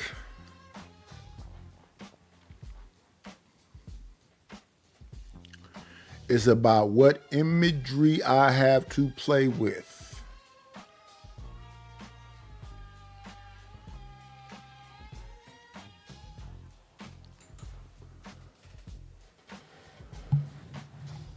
Let me see.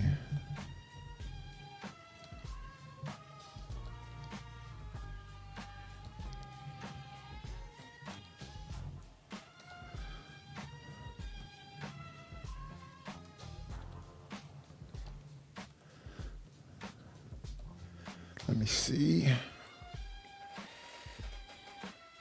I know most of the time I'll be making stuff, I'll be trying to run through it quick. That thing always come back and say, this violates our policy. How? Why? And then I find some way to do it anyway on the same thing that just said it violates some kind of policy. 1.27 seconds, y'all. Get out them hoes. That's what I'm start doing for the TikTok. And they upgrading it to where you can videos. Before you can only do it to a video that I think was up to, but not exceeding 2 hours, right? Something like that. Yeah. But right before they switched it to that, them 2 hour or them 3 hour videos was producing 20 clips. Yeah. Whereas a 7 hour video might only produce 4 or 5 clips. Make that shit make sense. But see, this is the thing though. The way they do it is really for only short form content. You know what I'm saying? Which is winning in some kind of way, but not winning because you really want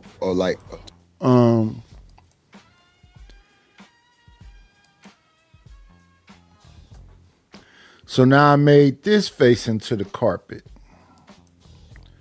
It's about the imagery that I have. So can you recognize where I got that picture from, sir? Does it even look like you?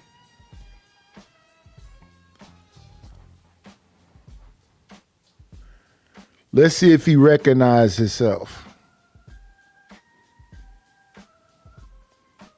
I could put that rug on a wall.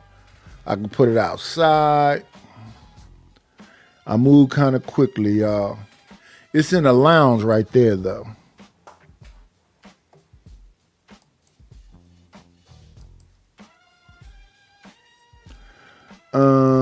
Let's go. 12, 13-minute video. True that. Oh yeah. At least 11. But you know what I'm saying? But they'll stop it at 3. Yeah, but it's feeding the algorithm monster. Yeah, and they actually learn content, and they actually learn how to trigger people. If you give them a clip of something and they don't really have no context, but the clip was just that profound that it make you want to go find the shit. Mm-hmm. You know what I'm saying? And that's when you really making content. You know what I'm saying? Because if your shit is swipeable, you ain't really making shit. Nah, that's dope. What you said was dope. It makes sense too. That's why I always like to spark controversy. Mm-hmm. And keep them clicking. Well, especially for the pre-recorded. You got pre-recorded videos with controversy titles. Yeah. Win. See, live streams are really supposed to be taken down and edited and reposted. Right. Edited and reposted. You're not supposed to just lead them hoes up like that. Yep. Cause ain't nobody going back to watch that shit. We're not living in the world where people's attention span is that fucking long. Mm-hmm. How about telling Shanika earlier? I don't know about that because I have a lot of people that call themselves the what they be calling themselves? They look at my long ass things after the show ends. Like when my show, let's say I do 3 hours, right? When I show in, it might have 193 people watch it for the 3 hour I was on, right? Then I go and I might wait 6 hours and do another show, 12 hours and do another show. By the time I do that 6 hour show, it's past 300 and something. So they watch they call themselves Replay Gang. I got a bunch of folks over here that's the Replay Game. They usually watch the replay. Why? Because they like a bunch of different content creators on here. So people will watch your long form in the Replay Game. But what they can do is they can fast forward, they can rewind, they can do whatever they want to do, right? I ain't been on top of my game because I'm supposed to be like what they say, chopping up the best chunks and making it into a 12 or 18 piece thing and then making shorts. But if you look at my shorts, they kind of elaborate because I try to put all that other stuff on it. But yeah, I hear what they're saying. Shout out to them. Yeah. We were doing the intro for a shit. You don't want that hoe to be more than 15, 20 seconds nowadays. Straight up. Mm-hmm. Yep. Mm-hmm. Yep. Because the attention span is 8 seconds now. Nigga, turn off your shit quick. Mm-hmm. Especially me. Mm-hmm. Me too. I'm seeing your shit in passing. Mm-hmm. Like it takes a lot to keep, you know what I'm saying, to hold that attention. There's so much going on now. Yeah, it is boring. There's so much going on that people are seeking information. They want to know. Mm-hmm. They want to talk to people that's in the know and know what the hell going on. They get tired of that. They get tired of listening to people that's on the other side. Motherfuckers steady asking questions but don't know the answers to shit. Nah, for sure. Hey, Kojak, you got a timestamp for the Izzy shit when JP came up there? Let's watch a little bit more till we get a timestamp, then we'll bring up the Izzy shit. Give me 1 second, John. Because James want to sit up here and play. So you're not gonna just come sit up here. Let me just read. Yeah, all that what they say and do is just full of crap. A few moments later. Yeah, bro. Definitely. I'm getting the Sophia code. Don't come up here thinking you're wasting time. I'm telling you that right now. Don't do it. You better. But thank you for letting me up. I appreciate it. Okay, so the Queen Slayer official said God's wife is not Sophia. Her name is Ashera. Is that Shira Seven's name too? Ashera? Is her name really Ashera? And she cut it and called it Shira. James, what do you got to say? You got the last 10 minutes to wait. What do you got to say? Okay, well, I like to say the reason why black men have so much hatred. Well, I assume that they have that much hatred. A lot of black men feel like black women is the vessel of the white man. So essentially, they view black women like the government, not just food stamps and welfare, but everything. Do you think this is a projection? No, yes, and because a lot of negative experience that we have had growing, the upbringing of the dealings with black women and black men, and they feel like black women stood in the way of their growth, meaning that they stood in the way, wanted to raise men instead not their fathers. They feel like black women stood in the way and to prevent their fathers from being in their life, and most black men not going to admit it, but we feel like we are feminine because our mothers wanted to be dominant over the fathers, and so a lot of boys that was raised up under their mama was raised up feminine just like their mama. So they're delusional, basically.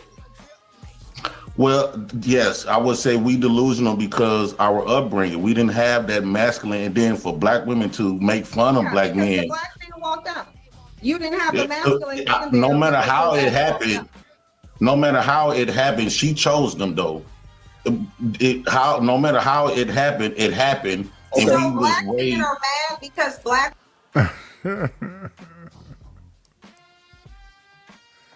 That's y'all president. Shut that guy out.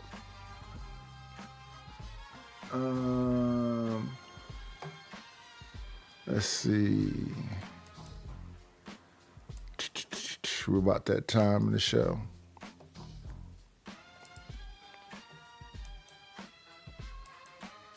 We're about that time in the show. What time is it? Almost 11.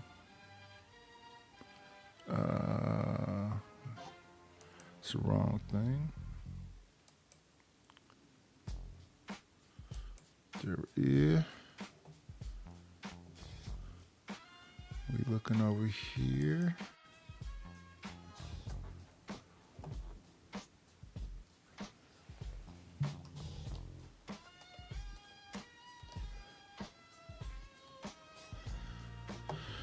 Let me see something right quick.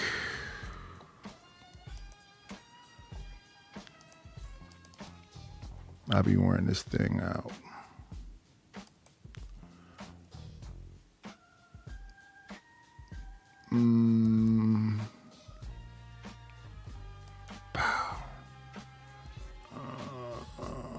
He doesn't represent anyone.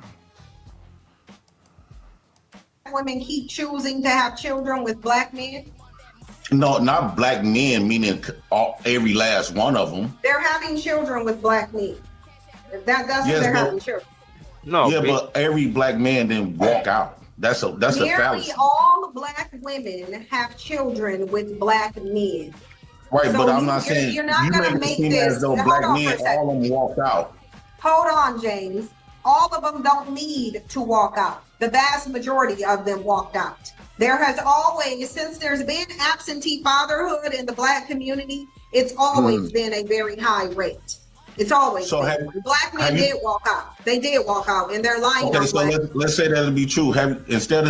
So nobody's asking why black men decide to walk out from that Because black they didn't have woman. no money. No, it's documented. It's documented in a Moynihan report, in every single report. Black men couldn't provide for their children, so despite continuously creating them, they just Was it that much disruption with that? Yeah, you talking about a time where niggas was locked out of work. Damn. So instead of the women who they were with understanding, they were like, "Oh, yo broke ass, you need to go." You know what I'm saying? That's all basically what it was. But it's always put on us. But you know what I'm saying? Like shit, what? And I sure hated for them because they were put in the trick bag. You know what I'm saying? The people at that time or during that era, they were put in the trick bag. And the unfortunate thing is they already had to know that our women were gonna go for it, or they wouldn't have pulled it, and they would have still pulled it, but it wouldn't have been successful.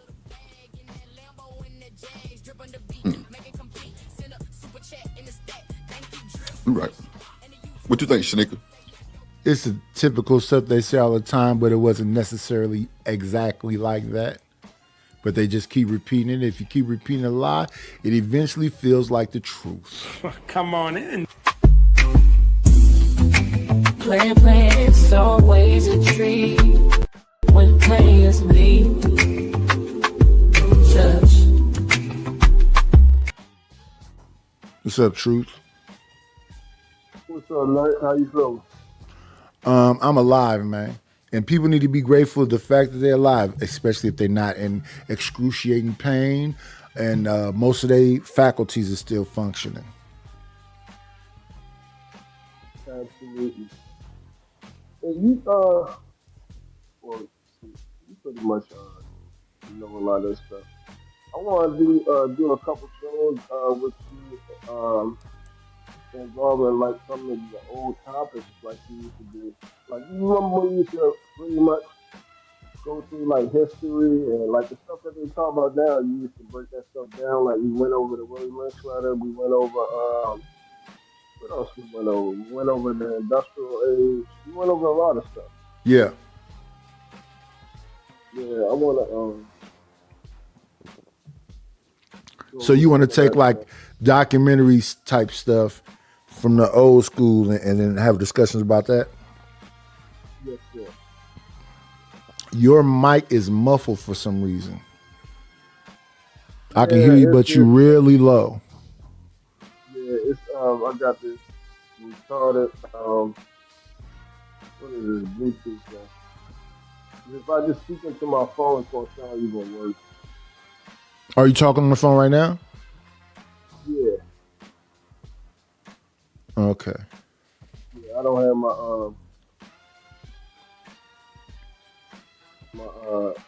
Chromebook right now.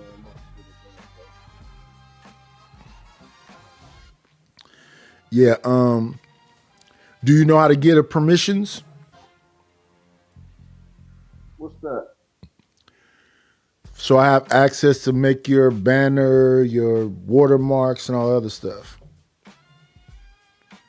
No, that's the whole thing that I was trying to explain. Like, I don't know how to do none of this stuff. Okay, let me send it. Let me send it to you right quick. Give me 1 second, right quick. They're just called YouTube permissions. Put it in the back chat. Yeah.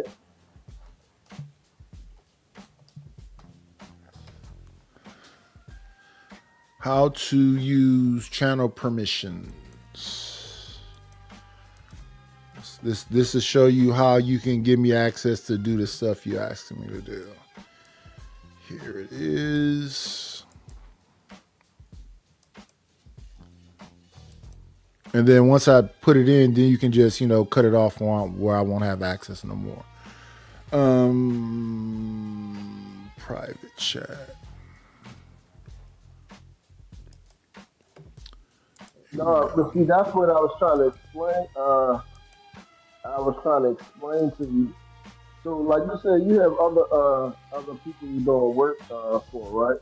Yeah. I mean, would you say that they're going to be using you for like consecutively, like over the next couple months? No. I've made a bunch of sound clips, songs. I made book covers. Y'all saw it live. I made like if you go to Bridget M channel, I made her a bunch of songs. So she got a playlist of the songs that I made her. She has books that she's selling on Amazon, so I made her a bunch of book covers.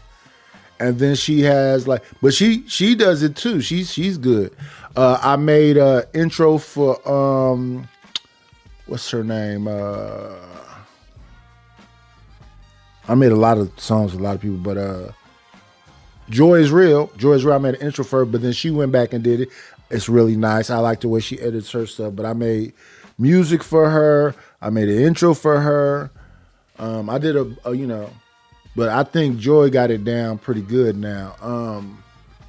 And then everybody else you already know. I made songs for T. I made songs for Mo Love. I've sold more songs than I've sold like imagery. The only channel I did was Ruthless. And my 5 or 6 that I had.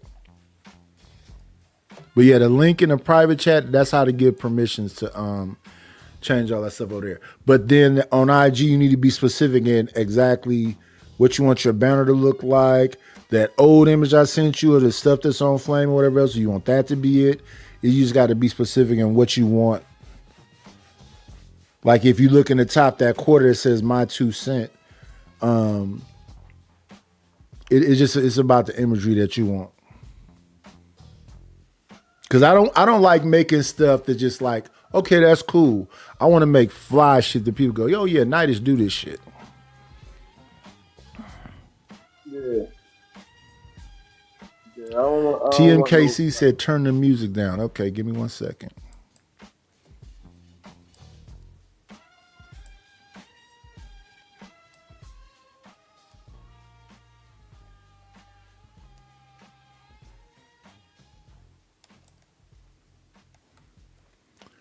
Yeah. It's very specific in what it is exactly that you want. Like we got the King song over here, Ryan Bardwell. Let's listen to him. Blast him. But this one never wore no clean white gloves. Name's Ryan Bardwell, king of the lair.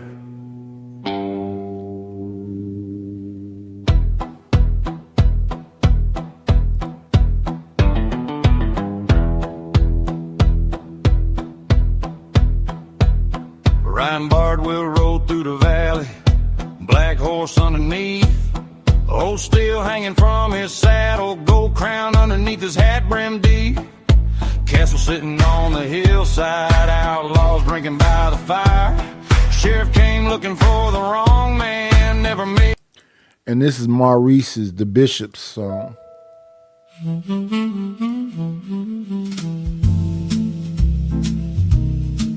Midnight home, Mr. Jones still working.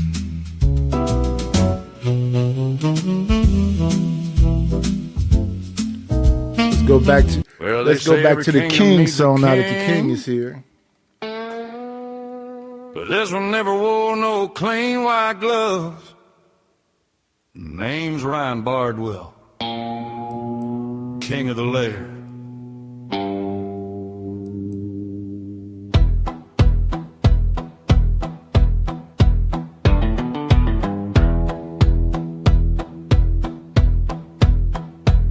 Ryan Bardwell rode through the valley, black horse underneath, old steel hanging from his saddle, gold crown underneath his hat brim deep. Castle sitting on the hillside, outlaws drinking by the fire. Sheriff came looking for the wrong man, never made it past the lair. He got knights posted at the doorway, wanted men around the bar, playing dice beside the drawbridge while the moon hangs over the yard. He's the king of the lair, better know when you walk in there. Outlaw blood and a gangster stare. Ryan Bardwell, king of the lair. Near the king of the lair, dust on his boots, smoke in the air, crown on his head like he just don't care. Ryan Bardwell, king of the lair.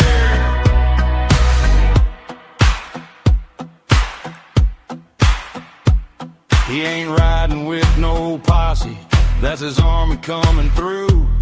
Cowboys mixed with armored knights, all dressed in black and blue. Got a six-string in the tavern, got a blacksmith making steel, got some gamblers counting silver, and some riders making deals. He'll drink whiskey with the peasants, he'll break bread with the thieves, but disrespect the lair or the kingdom, he'll be kindly asked to leave. No telephone, no internet, just ravens carrying messages and a bounty on your head. Welcome to the lair. He's the king of the lair. Better know when you walk in there. Outlaw blood and a gangster stare. Ryan Bardwell, king of the lair. Yeah, the king of the lair. Dust on his boots, smoke in the air, crown on his head like he just don't care. Ryan Bardwell, king of the lair. So when that drawbridge starts coming down and them horses start kicking up dust, tip your hat. Ryan Bardwell's in town.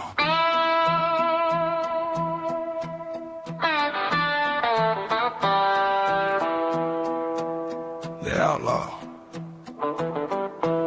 the gangster, the cowboy king, king of the lair.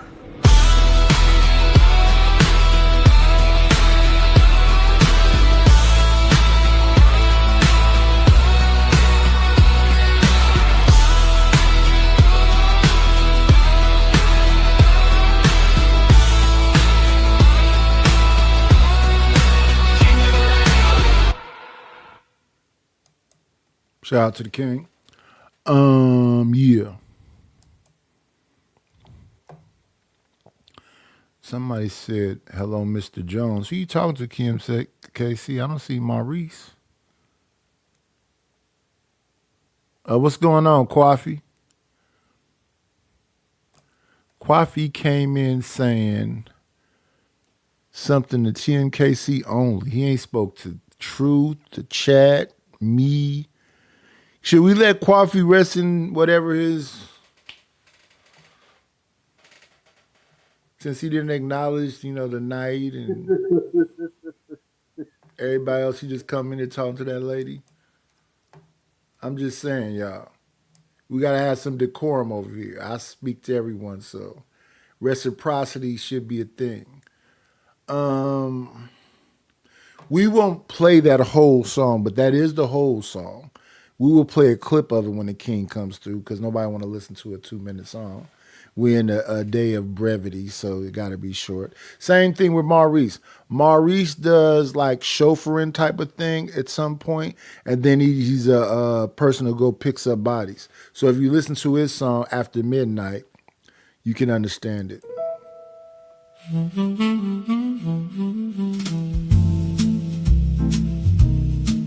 Midnight home. Mr. Jones still working.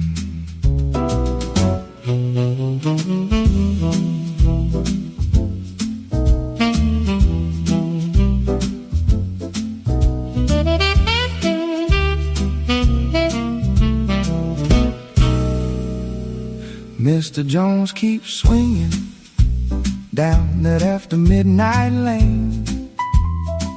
Daytime he haul freight, nighttime he handle pain. Suit pressed clean, but his hands stay cold. Living with the living, but he ride with souls. Mr. Jones keeps swinging, bassline walking slow. Trumpet cries soft where the cold winds blow. Clock strike 12, that's his other side, where the quiet ones talk and the lost ones ride. Mr. Jones in a cab with the neon glow. Dashboard light got his face half low. City hums soft like a lullaby tune. White lines dancing underneath that moon. A bright bass keep a story on time. Brushes on the snare like a whispering crime. Radio low, just a saxophone cry, like you know every reason a man might die. Truck stop lights flicker gold on chrome, but Mr. Jones never feel like home. Coffee go cold, but the miles stay high. Every road he take a lead back to that spot where the air gets still and the curtains hang and the silence louder than a church bell ring. He straighten that tie, let the daylight fade. Step in the room where the dead get laid. Mr. Jones keeps swinging down that after midnight lane. Daytime he haul freight, nighttime he handle pain. Suit pressed clean, but his hands stay cold. Living with the living, but he ride with souls.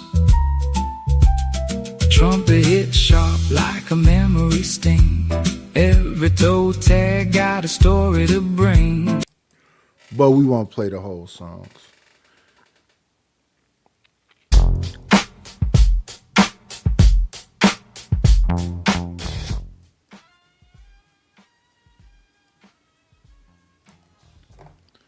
Let's get back over here to Mr. Viral.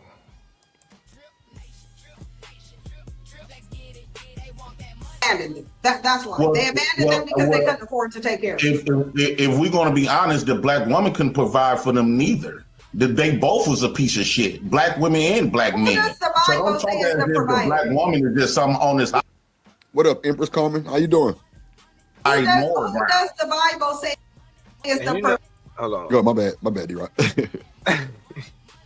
But he actually making sense right here. No, he actually making sense because like women don't want to hear it, but the baby won't come to fruition if you didn't, you know what I'm saying, let the nigga, you know, pop the club up. You could blame him for being an ain't shit nigga, but you let an ain't shit nigga fuck raw.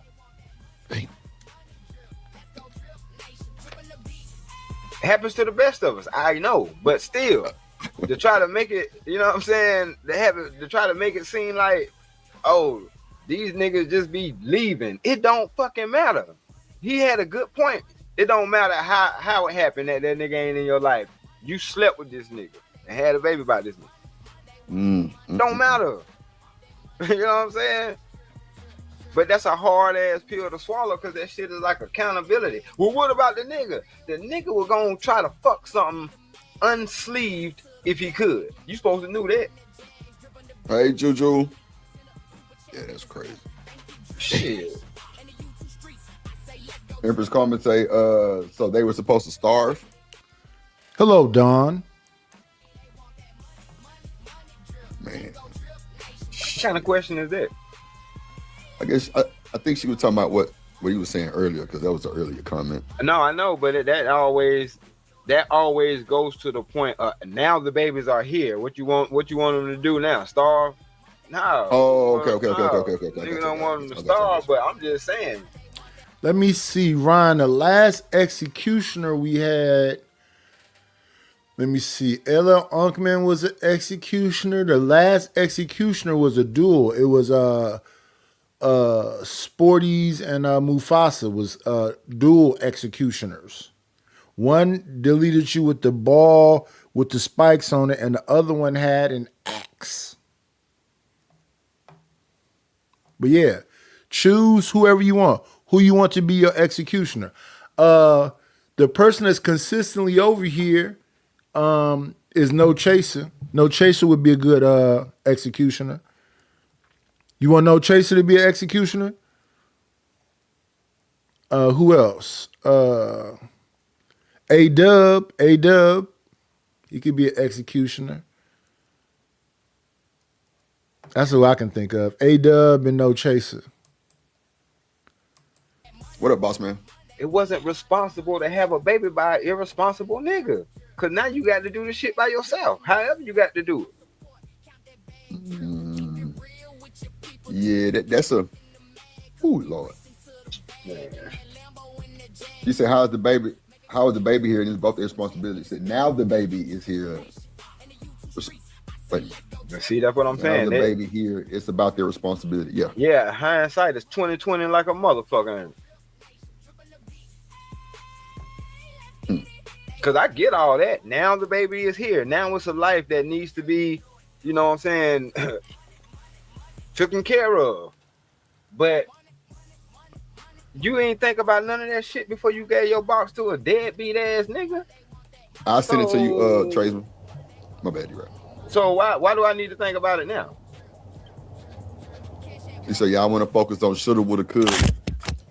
Nah, I'm not focused on shoulda, woulda, could. I'm just saying for the future generation. Shout out to Tradesman for the $4.99. I send it to you, American Tradesman. I send it to your email, bro. Hey, creeping down your block in that low. I say immature. Creeping down your block in that low. See, this is advertising. I'm advertising for Drip right now.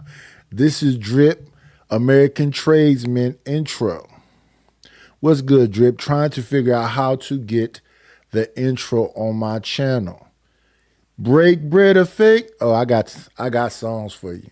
How can you get the image on your channel? Let me see. I got a song for you. Like to hear it? Here it go. I'm going to blast it too. Matter of fact, give me 1.27 seconds. I'm going to blast it for you too. Now listen, brother. This is... Don't play with my money. I said what I said. Homie, break bread or fake dead. Pay me in full or get left in the red. Homie, break bread or fake dead. All of these racks and they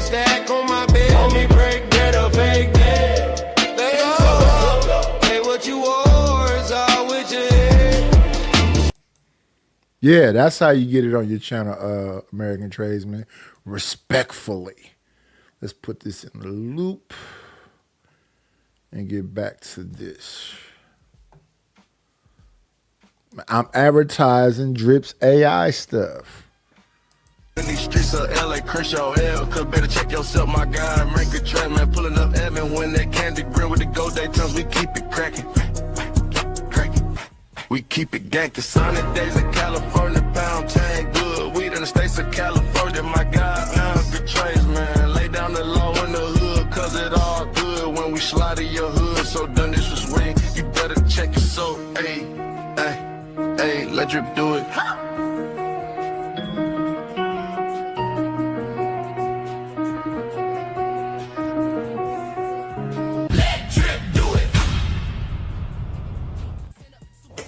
Shout out to American Tradesman for that. We just need 9 more donations to reach the goal. Yeah, I'll send it to you, American Tradesman. I'll send it to you, bro. Appreciate it. Right. They say the man. Yeah. Right. But so, you so don't black remember women don't need to have no the money. In a patriarchal system, who says the man is the provider? But but this is the same Bible that you trying to patriarchal debunk. system, hold on. That's in the irrelevant. patriarchal system that black men What you mean? No, that shit. Cause I'm saying all that shit she talking about now is irrelevant because they talking about the patriarchal system was built by men. Well, the patriarchal system that they keep talking about puts him in this position of comfort. So I don't know why these, as much as they talk about liberal stuff is the greatest thing, the patriarchal system is the one that's put you in this comfort. You don't need a husband because you can call the fire department, which is usually going to be a man, the police department, which is usually going to be a man, a plumber, which is usually going to be a man, architect, a person that does construction, all of them is going to be men's. And they're not oppressing you. They actually are empowering you. That's why you can say what you're saying online right now to this brother. Men. Okay, if it was built by men, what the fuck is the niggas of today got anything to do with the system that has been put into place? Other than we trying to work this motherfucker just like everybody else is. So they go to saying that shit because they trying to throw. The real question is why you gave your box to a deadbeat motherfucker at the end of the day. But you can't answer that question. So you got to find a way to put it on the nigga. It's not that complicated. Water seeks its own level. People typically bang their environment.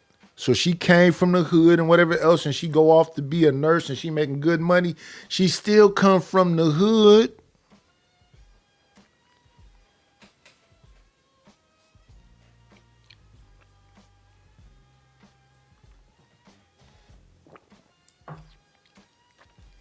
So it's a possibility she gonna like hood niggas.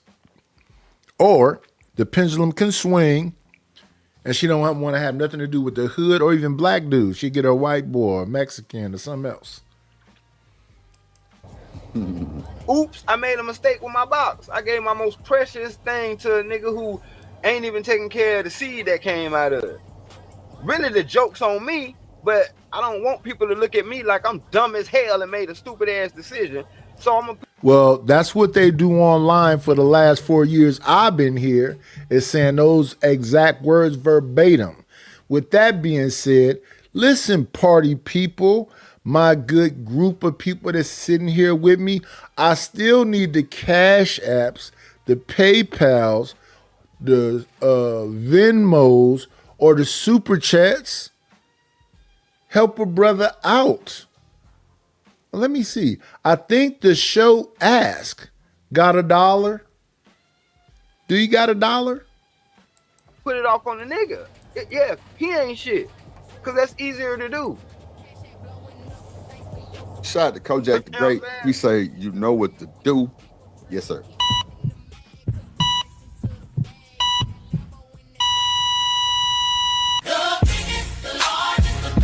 To do it in the business, my guy. Kojak 313, the great, the biggest, the largest, the best. To do it in the business, my guy. Kojak 313, the great. Get down, don't get put down is the code. When you in the chat, don't get it twisted. I will block you if you get out of line. The great big rich gang, big rich Kojak. 313, great. The best to do, don't play with the mind, father Kojak. 313, the great shouts out Detroit General Kojak. Kojak, 313, the great. The chat is my home, that where I be all day, cause I'm the great Kojak. Get down or get put down, get down or get put down. Hashtag let drip do it.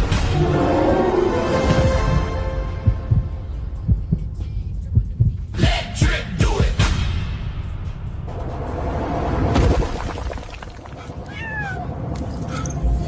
Don't be afraid.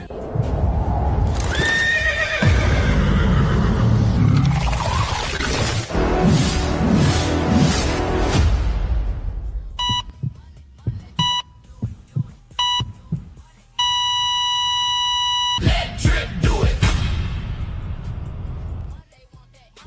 Yes, sir. All right, let's get back to the bullshit. Snake, you hear what D-Rock saying?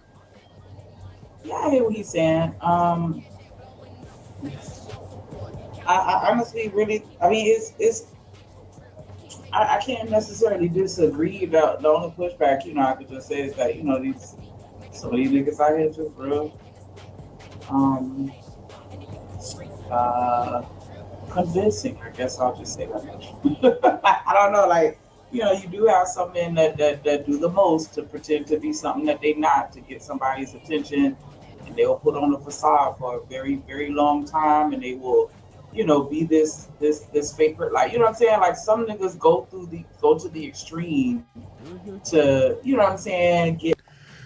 So she talking about representatives, both male and female, both in the beginning stages, the initial stages, what they call a honeymoon phase, are both showing each other their representatives.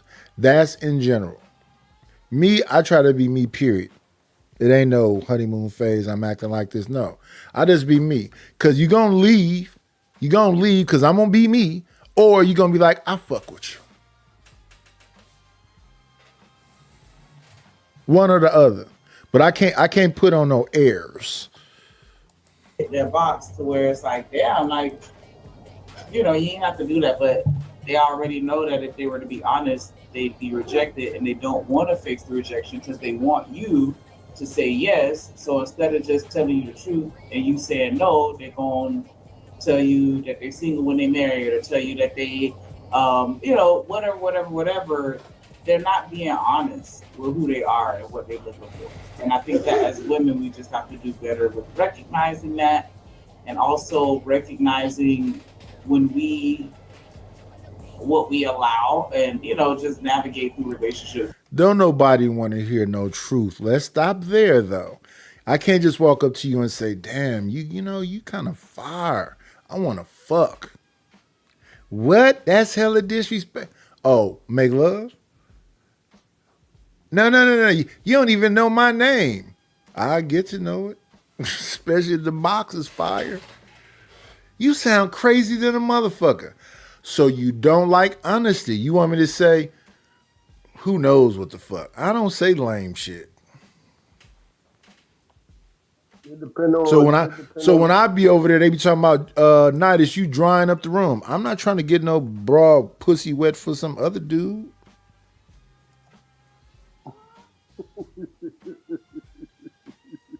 I'm supposed to be keeping these bitches moist just because I'm on the panel?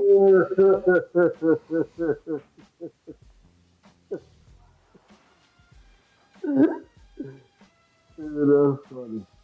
That's funny. Right? They kill me with it. But hey, it is what it is. Shanika definitely right, though. She's right about that. About dudes overdoing it with the representative. Not just males though. It's people that never, for some reason, people don't want to be honest. They because they trying to it's just like people that sell themselves. They're trying to sell themselves on a certain level, and then if it's like, if I show you who I really am, you won't like it. That's right. So stay right there. Not Shanika, but women in general make these same statements that Shanika making. And when you see them, fake eyelashes. Their nose is contoured. Their neck is contoured. They got a lace front on with add-ins in it. They done went and got their boobs lifted and put something in them. They done went and got the fat transfer from the stomach to put into the behind. How much more of a representative can you have? Agreed. And that person is saying, well, I got standards. And no, you went and bought a body that's not yours and got a face that's not yours to come out here and cosplay and not be really in love with the person, but get in the girlfriend experience. Men, understand what the girlfriend experience is.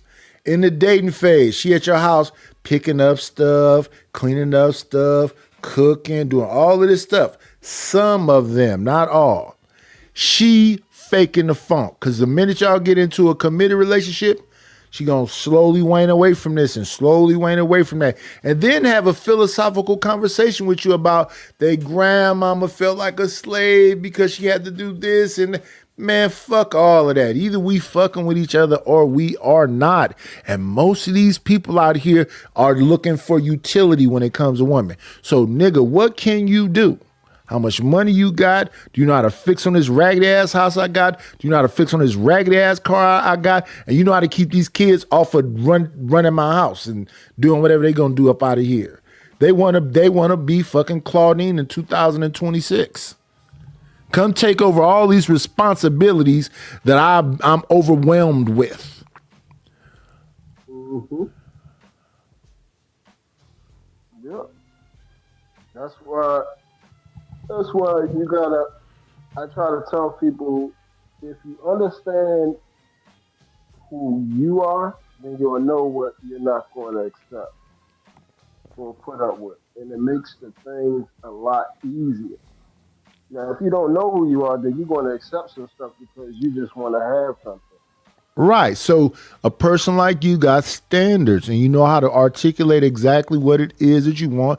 And if you with a decent person, they're going to be able to relate to exactly what it is that you're saying. So a lot of things that men feel they have to ask a woman, there are women out here that are already that. So that's why it says when you find a wife, you find a good thing, because she's almost what you want when you meet her. You might have to do a little tweaking and whatever else, but there's no way a woman that grew up in a healthy household with a mom and a dad and brothers and sisters, don't know nothing about cooking, don't know nothing about how to deal with a man, ain't never seen love between a man and a woman, gonna come at you and just be one of these hussies. She got to say F her daddy, F her mama, F her brother, F her religion. She got to say F a whole lot of stuff. I don't see how you come out. That's why a lot of dudes be like, you know, what your family structure was like. Did you have a dad around? Did your dad love on your mom? Because a lot of women go, it's about how you feel about your mama. It's about how you feel about your daddy too. Yeah. But that's the biggest problem. We say that on here, but majority of people ain't saying it. They not, when they see each other or they meet each other, say, ask, hey, was your mother and father married? They don't care about that because they try to have sex. Right. So if you just in the kink universe, you can keep your pussy when it come to me. Because I had somebody try to jam me up the other day about, nigga, you ain't had no pussy. This, I'm like, yeah, and you had a whole lot of pussy. Why you didn't marry none of them? Why you ain't in a relationship with none of them? Why you ain't got no kids? You sound like you intelligent, so you should be passing that down, but you're not. What you doing is just fucking. And I don't want to hear you kinky niggas that be on these, because it ain't, when you just out here banging everything, when they talking about HIV levels and syphilis and mumps is back, I don't even like being around people like that. I'm still wearing face masks and the vid is supposedly over with. If you my woman and I'm sharing a bed and a house with you and whatever else, yeah, I'm cool. No way. And it's not just about, ooh, I just want to bang something. No. In fact, when I left, my daughter was 2 months old the last time I got locked up. When I came back, she was 10 months old. When I came back, I don't know what my wife was thinking. I guess she thought you've been locked up for 8 months, so you just gonna be raging and want to bang. No, I don't want to bang nothing. I love you. I mean, we can do it, but yeah, I'm cool. The second time I went to jail, I was with a cat. I forget dude's name. He was talking to me about these dudes that had these Jet magazine things, toothpaste up under the bunk so they can look at it and whatever else. He said, why would you want to be in a place where it's only men? You ain't got no access to no women and be thinking sexual. That was the second time I went to jail. After that, I don't have no Jet magazine stuff. I'm not thinking about that. I'm thinking about going home, working out, learning, reading, whatever else. Because that was a serious thing when he said to me. Because if you hypersexual and you thinking about sex and the only thing around you is men, nigga, you ain't going home for what, 8 months, 16 months, 3 years, and you heavily, no, it ain't gonna work. That ain't gonna work. So a lot of these, where they be talking about, it's a Fleece Johnson went and beat somebody up and took. No. You niggas going in there already freaky. Already, anything goes. A mouth is a mouth type of bullshit.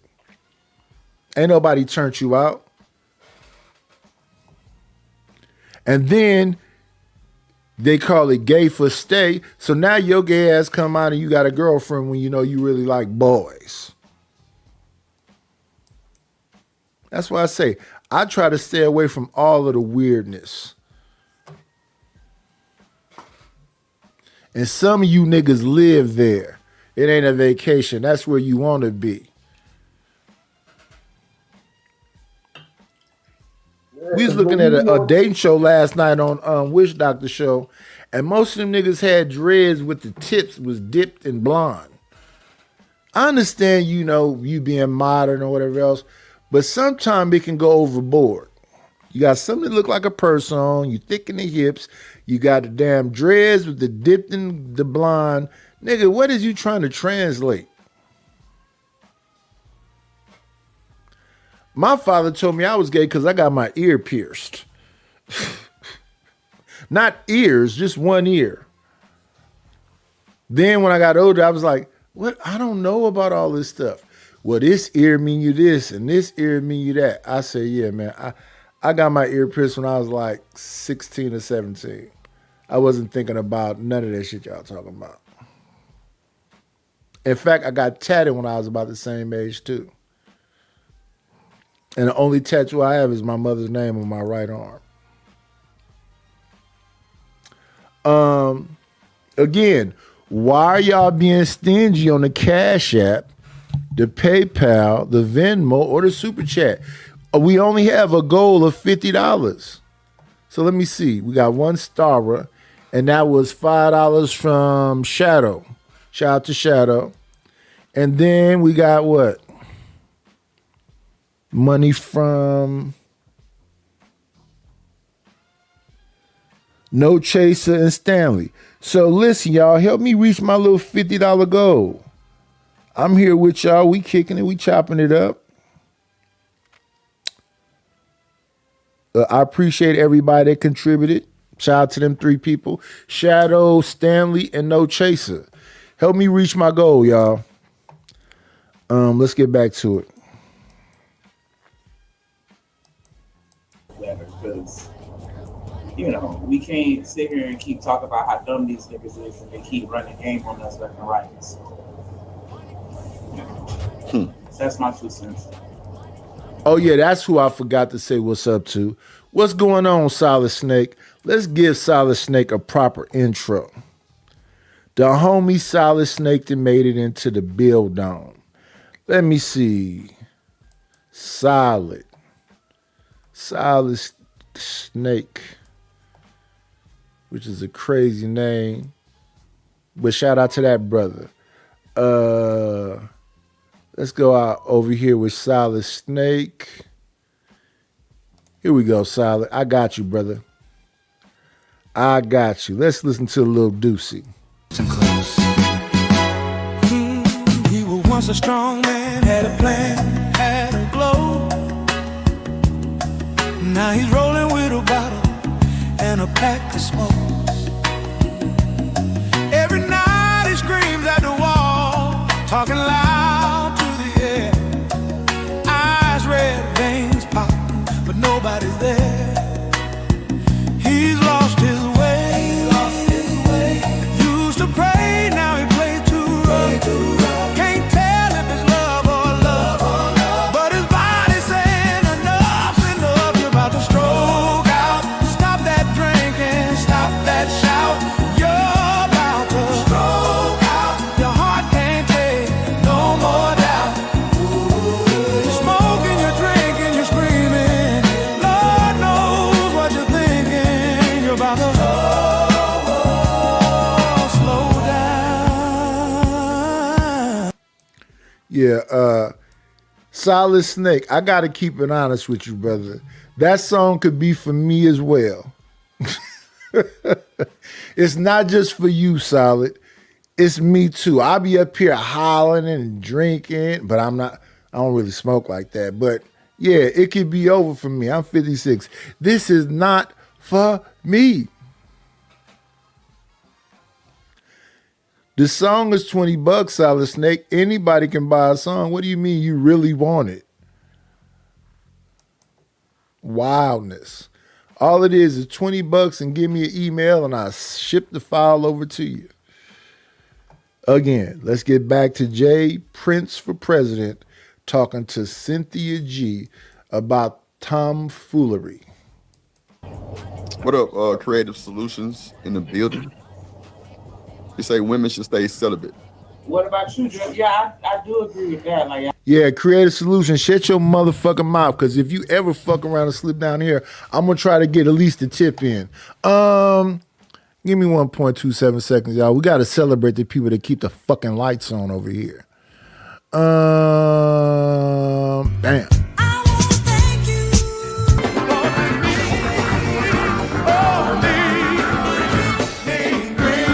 Got me a couple of dollars. Guess what I'm gonna do?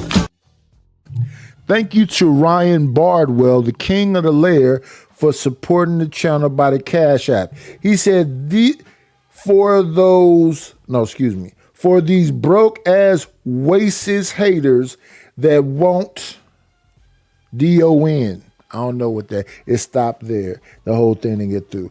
But this is for these broke ass racist, WAYCISST haters. I think he's talking about you, Stanshi. But shout out to Stanshi for motivating the king to send me a couple of dollars. I gotta stop with you. Because that's the real problem, that women want it just as much as men do, even though, you know, and that's the problem. Like, y'all giving it up and they, you know, they taking it. Wait a minute. 1.27 seconds, y'all. We gotta hit him with the Thank you for the money, cheese, fatty the dough. Gouda, scratch, Skrilla, paper. American Tradesman, $4.99. Nightish, all your conversations and antique points to you never ever messing with a woman again. I think your wife was custom for you. The only reason I don't really mess with women right now, American Tradesman, my shit ain't together. I'll mess with one once my shit is together. My shit is too, like, all over the place and crazy right now. Unlike, you know, players like Jay Prince and other players that are just fuck on somebody and they can't, you know, help her get her hair done, take her to a nice restaurant and all that other shit.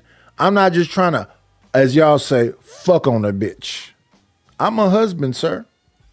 I believe in being in committed relationships. Now, if they don't work out, she can move on and I can move on. But I believe in being in committed relationships, taking them very seriously. So no, I don't just want to fuck on something. And I'm okay. I feel pretty good. It's all right. That's why when I be hearing these people in this space talking about Nida said something weird, fuck you, bitch. I didn't say shit weird to you, goofy, dummy. Cause I don't give enough about you. I don't give enough of a fuck about your pussy to say something weird to your weird ass. Ain't none of y'all no motherfucking sevens.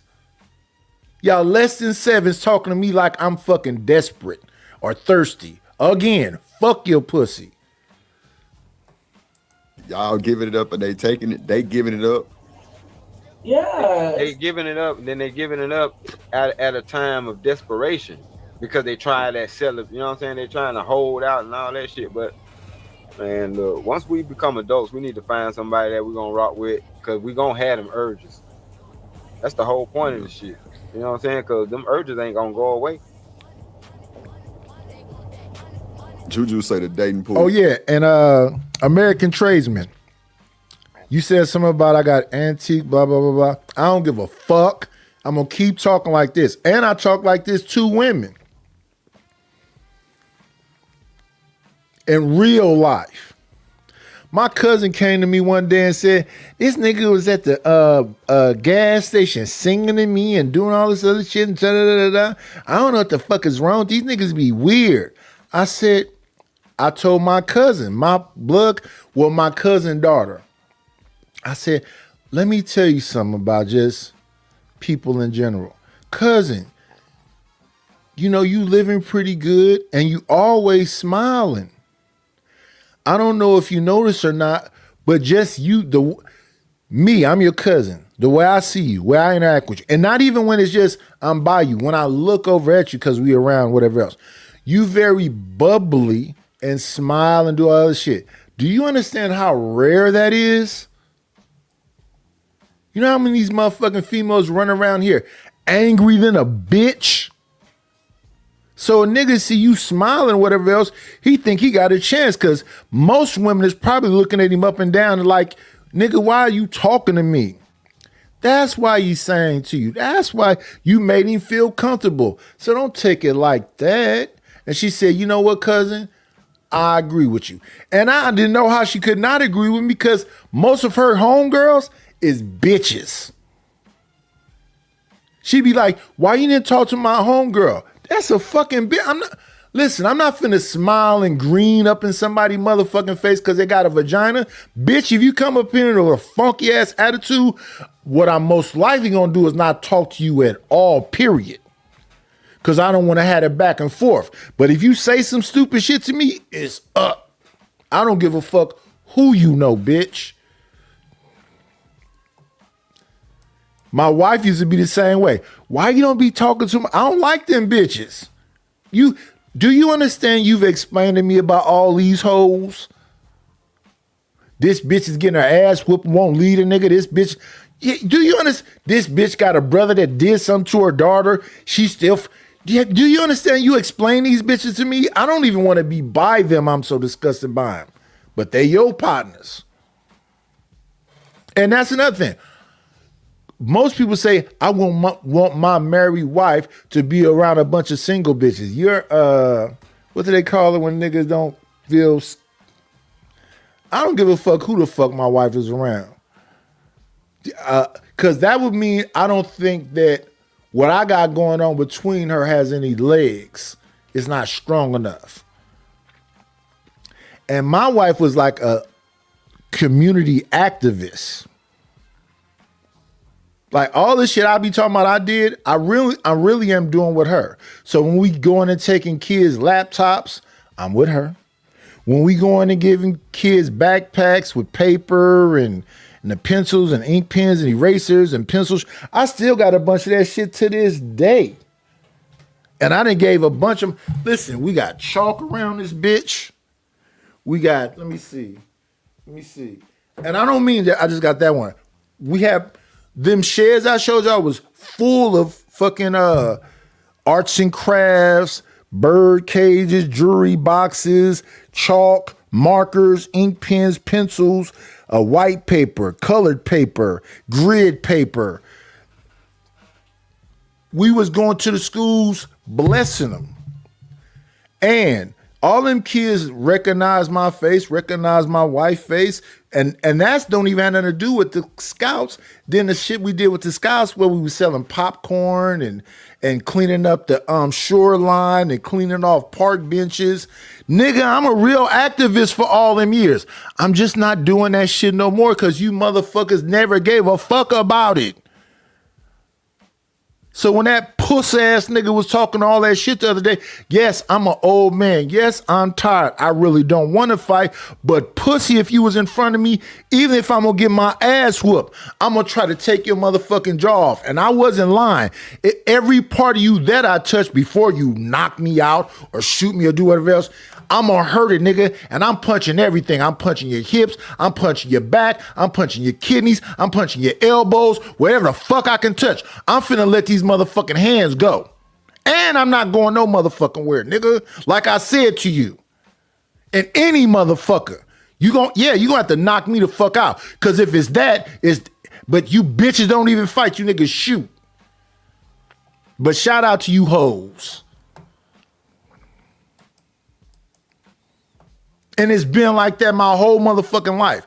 Yes, and I lost some fights. But that other motherfucker that I was fighting with knew he was fighting some motherfucking body. Didn't nobody just knock me out? Got straight piss in it. Yeah. Yeah. All right. Not only subscribe to, but protect. Who's Right. supposed to be the provider? Wait. I was feeling myself. I didn't skip past shit that I need to take care of respectfully. Got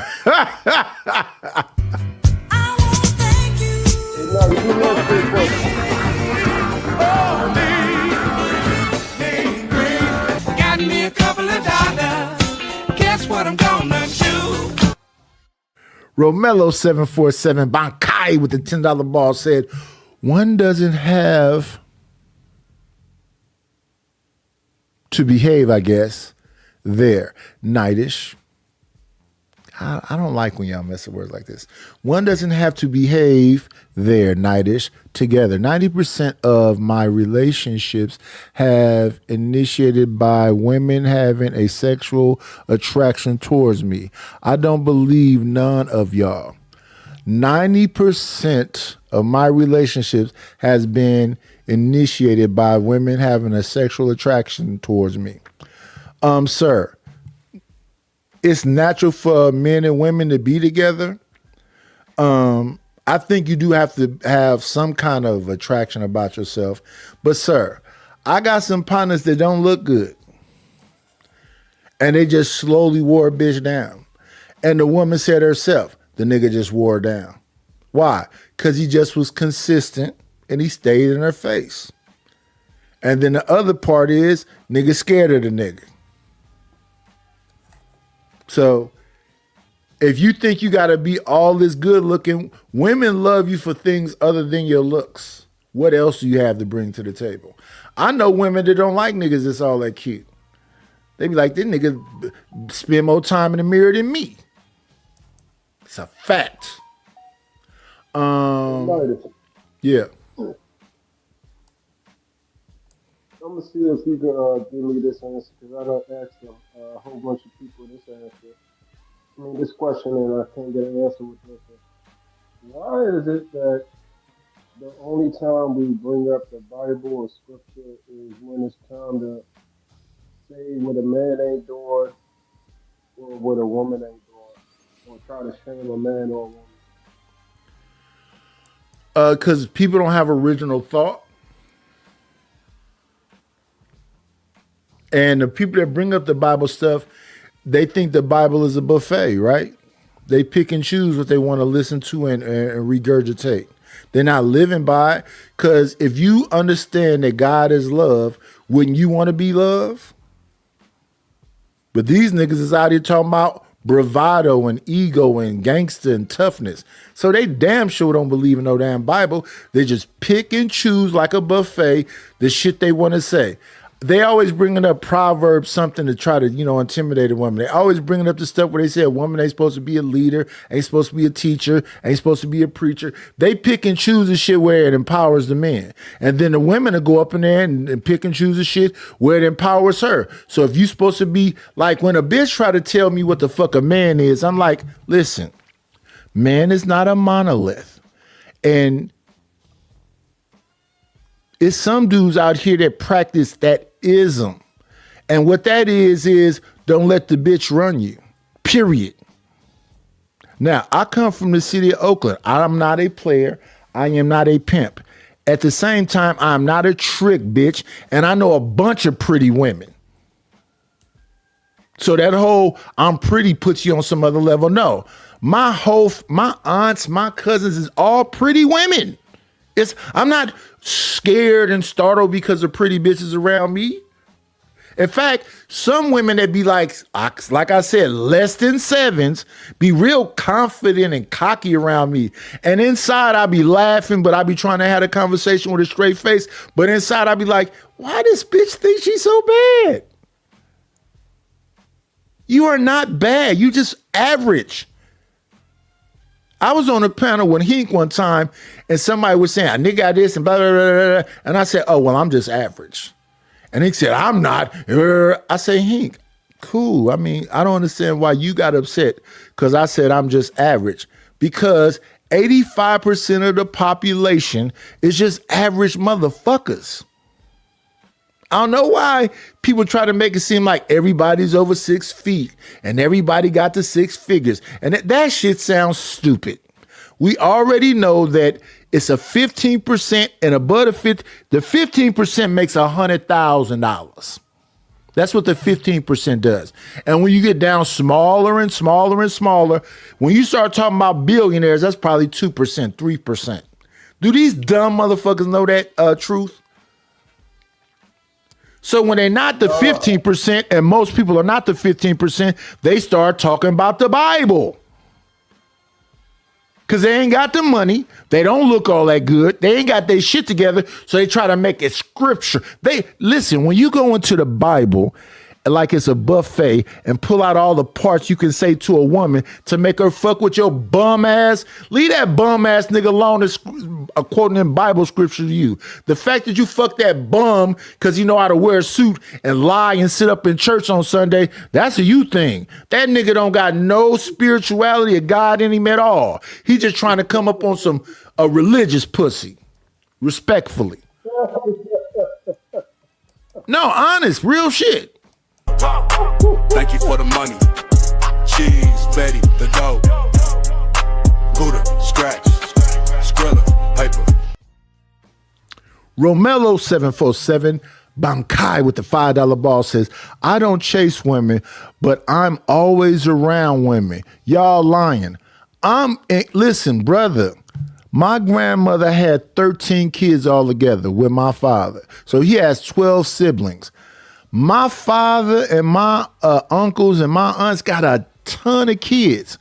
They're beautiful. Their kids are beautiful, right? And they got friends. So I've been going to family reunions. Let me see. I went to them when I first came home. So that was 90. I came home August 20th, 93. So the first family reunion I went to was in 94. We went to family reunions and functions and house parties and all that shit from 94 up until 2018 around an army of women. Now, I'm married this whole time, but around an army of women, good looking women. When we would go to like restaurants in our little groups, we go to Everett & Jones or we go to Trivago's or we go to Black Bear or we go to wherever. It's an army of us going in there. We're at least 20, 30 deep. And all we doing is talking to my cousins, which is my age. Their kids is in their 30s. Their kids is teenagers. I'm talking to a group of people from teens up into my age, women and men.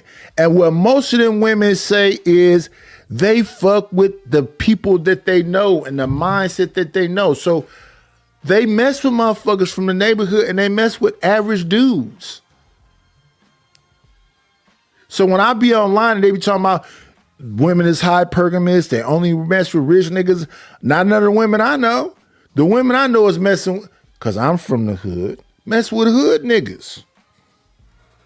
And a lot of time they don't get the top hood nigga, because the top hood nigga know he could have all these bitches. So if you mess with the top hood nigga, you just gonna be a jump off. He's just gonna fuck you and push. And another thing, you don't have to be all that good looking. My teeth been fucked up like this the whole time. I've been bald like this the whole time. I have to literally tell some of these friends of my cousin, no, I'm married. When I was around them, no, I'm married. And I'm happy with the woman that I'm with. And she's beautiful to me. But these people that's talking to me, you niggas will shoot somebody behind if they even touch your thigh, nigga. Bitch ass nigga, scared of women ass nigga. Awkward ass, socially awkward ass nigga, peanut allergy having, big thumb having motherfucker. I don't know what your generation does, but my generation is a generation of supposedly making baby mamas, right? Sex rates are down in y'all generation. These bitches really ain't fucking with y'all. I don't know what y'all did. And y'all scared of cold approach. All we did was cold approach. We went to the mall on Saturday in the morning, round about noon time, and we stayed in that bitch for 5 or 6 hours getting phone numbers from. I could be talking to a girl right here, and this girl can hear me talking to her, and she reject me, and I turn around and say the same thing I said to her. Exact same words, nothing different, until I get phone numbers. We leave. It used to be a bunch of different people, but I typically hung out with my partner Dave. We'll leave at least 10 numbers and we throw 7 of them shits away. If we call you and you don't answer, click. There wasn't no cell phones and none of that shit around back then. Bitch, if I call you, you don't answer, I'm throwing your fucking thing away. And then way later on, you'll see me like, I gave you my number, you never call. I did call. You didn't answer. So why you didn't call me again? I threw your fucking number away. I don't understand thirst. It's millions and millions and millions of women around. And they going. So bless your heart if you think it's something more complicated than that, because it's not. Like when I hear these women online saying, Nidus, you said something I say I like big titties, and you got big titties. And you're a grown person. You're not a teenager. You're not in your 20s. That was offensive to you? Let me apologize because it was offensive to you. But I still like big titties. What the fuck is you saying? And a lot of women left. A Black Beauty. I'm not going to go through all of the names. They felt offended. I'm not going to stop being a fucking man because it makes you uncomfortable. And what's the fucking point of getting old if I can't be a dirty old man? What the fuck is we doing up here? Thank you for the money, cheese, fatty the dough. Gouda, scratch, Skrilla, paper. Romello 747 Bankai with the $5 ball says, most women have low self-esteem. I have been around. I think beautiful women don't understand how beautiful they are. And then other women are mean girls to beautiful women. It takes a special kind of woman to understand that she's beautiful, understand how to use that, and be confident in it. This is the crazy thing about the Black community. Leslie Jones has more self-esteem and confidence about herself than a bad bitch. And Leslie Jones is not, physically appealing like that. Monique was around here, big than a motherfucker, talking about she can't stand these skinny bitches. And believe me, she thought she was fine shit.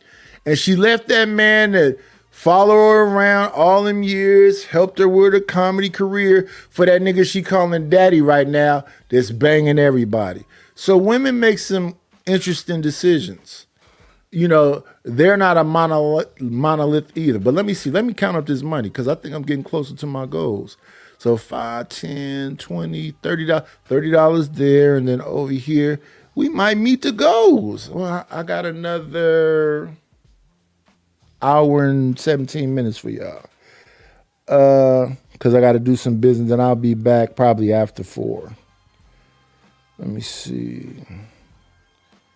Yeah, I've been around too many women to be all intimidated by, you know, whatever the hell they saying or doing. Respectfully. So, we've met the goals. But keep supporting y'all. We got the goals, right? Appreciate it. Get back to it.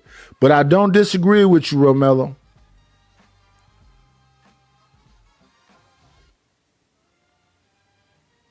Let me see something right quick.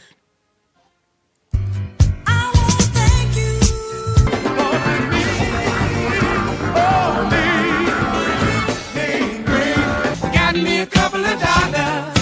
Guess what I'm gonna do? Maybe Ryan didn't hear me say thank you for the Cash App, but Ryan, I said thank you for the Cash App. I said thank you to No Chaser, and I said thank you to Stanley. So yes, we've met our goals.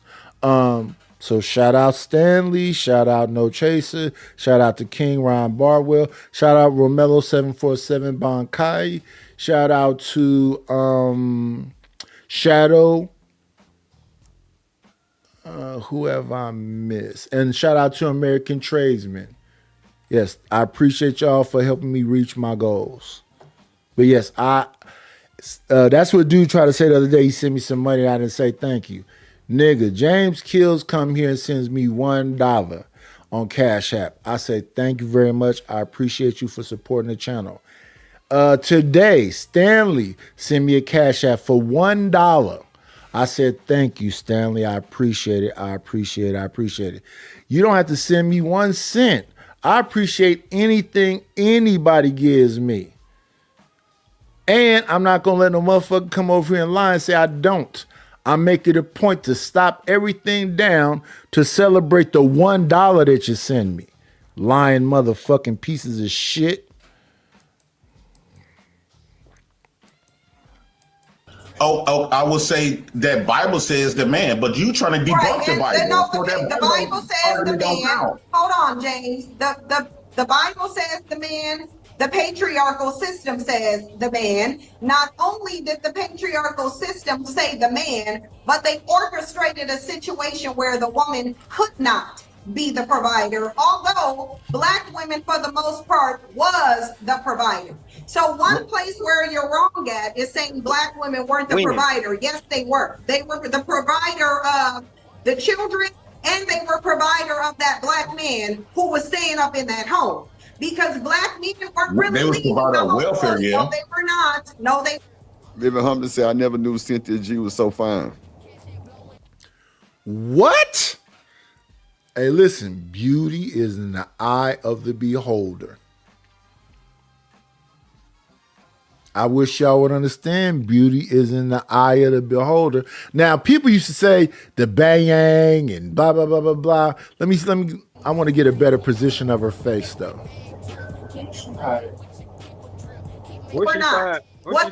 Because I would never say that Cynthia G is an ugly woman. That woman is not ugly.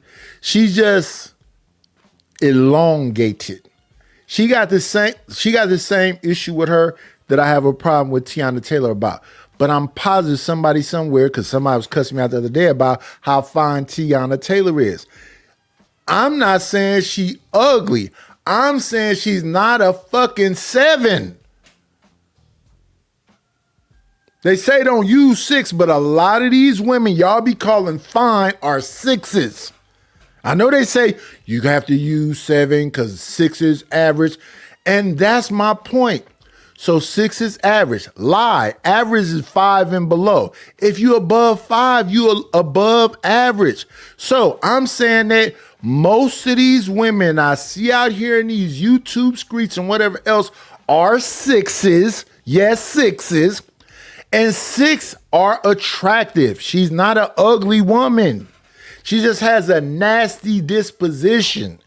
Her this bang bald head. We don't know what's up under that wrap.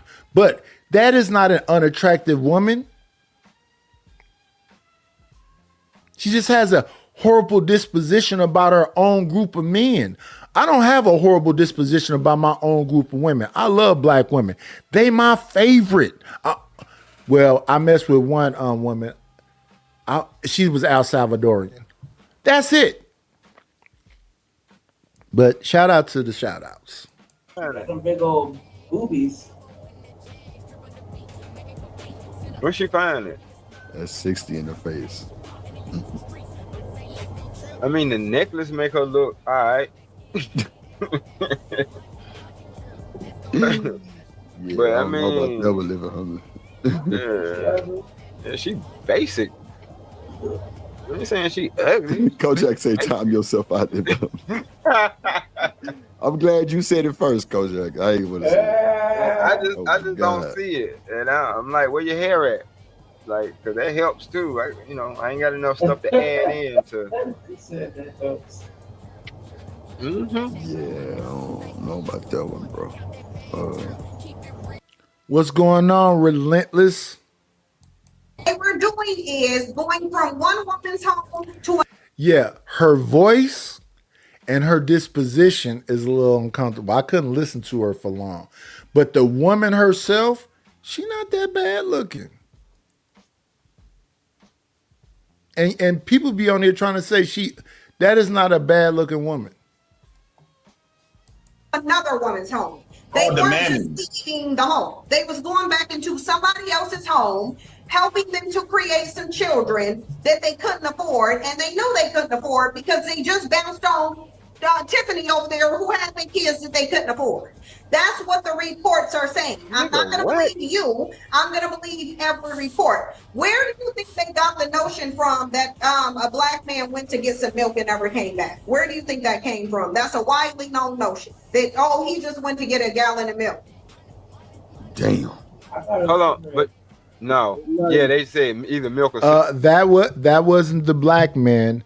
That was men, period. Daddy went to get some milk or daddy went to get some cigarettes. Wasn't just black men. That was just men, period, including that white man.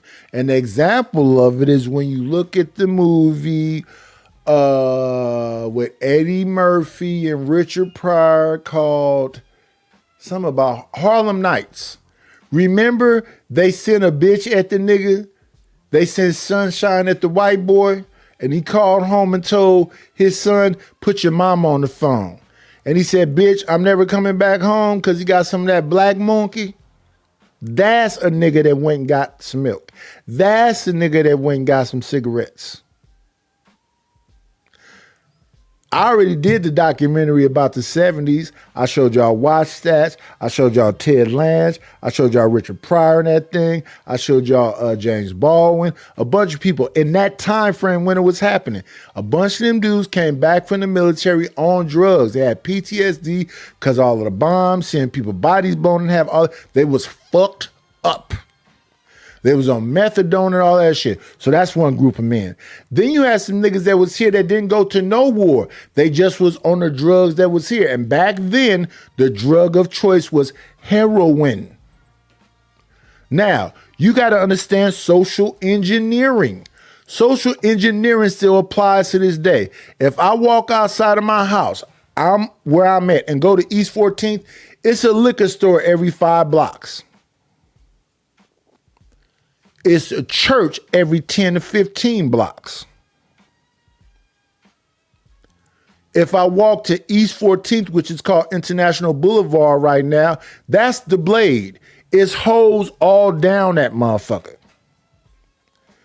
So put that image in your mind. The other thing that's out there on International, Bancroft, MacArthur, Foothill is homeless encampments.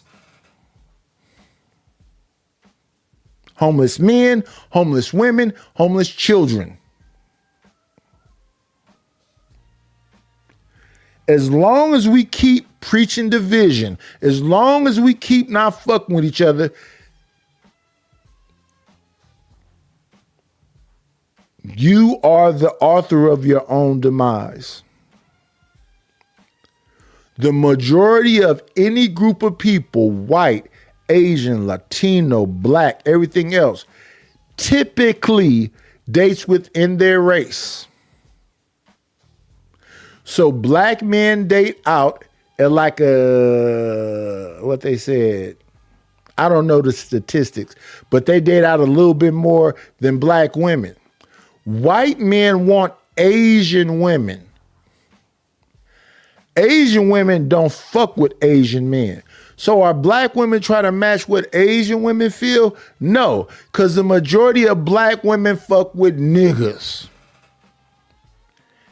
And y'all can call them Pookie and Ray Ray and every single thing else, but average black women mess with average black men. So you ain't never heard in a nice layer that a black woman won't mess with a black man and a black man won't mess with a black woman, or that the woman needs to get her shit together and it's a stalemate. No, most of these niggas over here is tricking. Ruthless be coming up here talking about he break bread or fake dead, but I think he likes Latinas. Let's move forward. Cigarettes, but you know what they leave out of that shit? Them damn laws that was sweeping the damn streets of niggas. They always leave that out in this particular conversation. It's a lot of niggas that. Are you saying something? Yeah, can you hear me? Yeah, you low, but I hear you. What's going on, Chicago? Yeah, no, I was trying to like when we bring up these different type of situations, it's a lot of conflated and convolution of the information. Like, yes, like you said, there was a certain subsector of guys that left, but like you stated, majority of them, like for instance, when they talk about the men that were putting their hands on women, right? Yeah. A lot of those guys were coming back from the war. Yeah. And a lot of people don't, like, we just say anything, but we're not putting things in what I call compartmentalization. You don't put it in this proper context or box. So you had guys that go off to these places and then they enduring all these things and have PTSD, and then now they're coming back trying to acclimate to regular society and be at home with the family and everything, and they're used to taking a life. But Truth, you've been here. Remember I did the little documentary, and I showed where they went to counseling, and they was explaining they was suffering from PTSD. Mm-hmm. So let's say you got a man that went to. That's what the fuck that movie Dead Presidents is about. That nigga went and served in motherfucking America, damn near died. His partners was fucked up on drugs and whatever else. He was kind of stable, but he came home to a pimp was fucking his baby mother. So he said, well, fuck it. He finna go rob a bank and get some money, since at that time they was keeping niggas away from jobs. It wasn't that the men didn't want to work. And what y'all need to understand, black men, I got 29 people watching me. The black people that's listening to me, the system don't give a fuck about you. And if you don't give a fuck about niggas, what a lot of you niggas say up here, you're toast. You think you not your brother's keeper because you saw New Jack City. But here's the thing about New Jack City. Wesley Snipes didn't do nothing crazy that fucking Al Pacino didn't do. Wesley Snipes deleted his partner because he felt his partner violating him. Al Pacino deleted his partner who he trusted his life with because his partner was messing with his sister. He married that woman. And that crazy, sick bastard Al Pacino in that movie was so fixated on his sister like she was his girlfriend, he shot his best friend. He didn't stop there. He got his sister smoked too. Some of you niggas' egos is why the community is fucked up. I try to not have an ego like that. Niggas I don't really be liking in the street, I try to kick it with and holler at and, say something positive and keep it pushing. Some of these niggas on here, listen. I've been in these YouTube streets for 4 years now. Some of these niggas on here, the YouTube street is putting cases on you niggas. They making shit evergreen. I was watching Daryl Long the other day. He brought back up the damn what's the bitch that got Chingy Sydney Starr. He brought back up when Fatty said Sydney Starr looked better than a lot of these women. Because Sydney Starr just caught this case where she was messing with this motherfucking young individual. But that's another thing they be talking about. They saying that them people are part of that alphabet community mess with little children's. So this is bad for the alphabet community. This is bad for the trans community and all other shit. But hey, this is an opportunity to shit on Fatty. Let's bring back up when Fatty said that Sydney Starr was whatever else. Now that Sydney Starr got this case for messing with this little boy. Come on in. Playing, it's always a treat when players leave. Judge. What's going on, Reese? Yo. I be wondering why y'all be leaving them links in the back check that I pretty much be ignoring. I see y'all up, but I'm in the middle of my rant. And I ain't never got a weed package from the weed grower to sit up in front of me smoking weed every day. He just want to show y'all his chest in a. How would you go to jail? Sending shit out of state to another state, literally across the country. Ain't happening. That's a crime? What? Sending weed to a state that weed is legal in is a crime? Yes. That's crazy work. That's crazy work. So, Nida, that's the main thing is when we having these conversations, we're not putting things in proper barrel and then we throw it all around. Because that's what I was trying to tell them. Like, look, yes, these things were happening, but the why it was happening matters. And if you talk to most women, this is the main thing, because they say men are leaving women.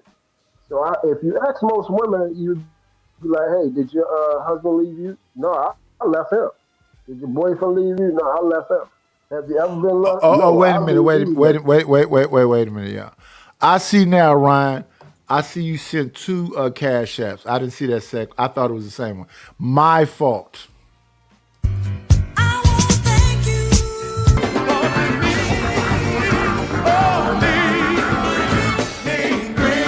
Got me a couple of dollars. Guess what I'm gonna do? Thank you for the money. Cheese, Betty, the dough. Buddha, scratch, Skrilla, paper. Thank you for the money, cheese, fatty, the dough. Gouda, scratch, Skrilla, paper. Yeah, let me give you one more. Thank you for the money, cheese, fatty, the dough. Gouda, scratch, Skrilla, paper. Thank you to Ryan Barwell, the King, for the second cash app. He says for the wine fund. Thank you, Ryan, but I don't drink wine no more. That shit tastes disgusting to me now. I drank too much of it. It's nasty. I drink beer now. Oh, shit. And it tastes like seltzer water. Sparkling water.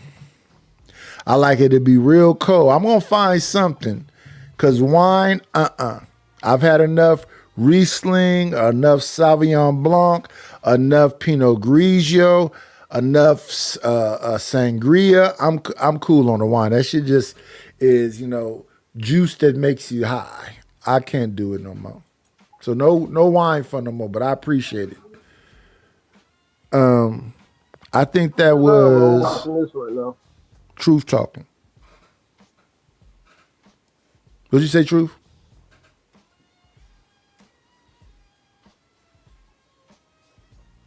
If you're talking, we can't hear you.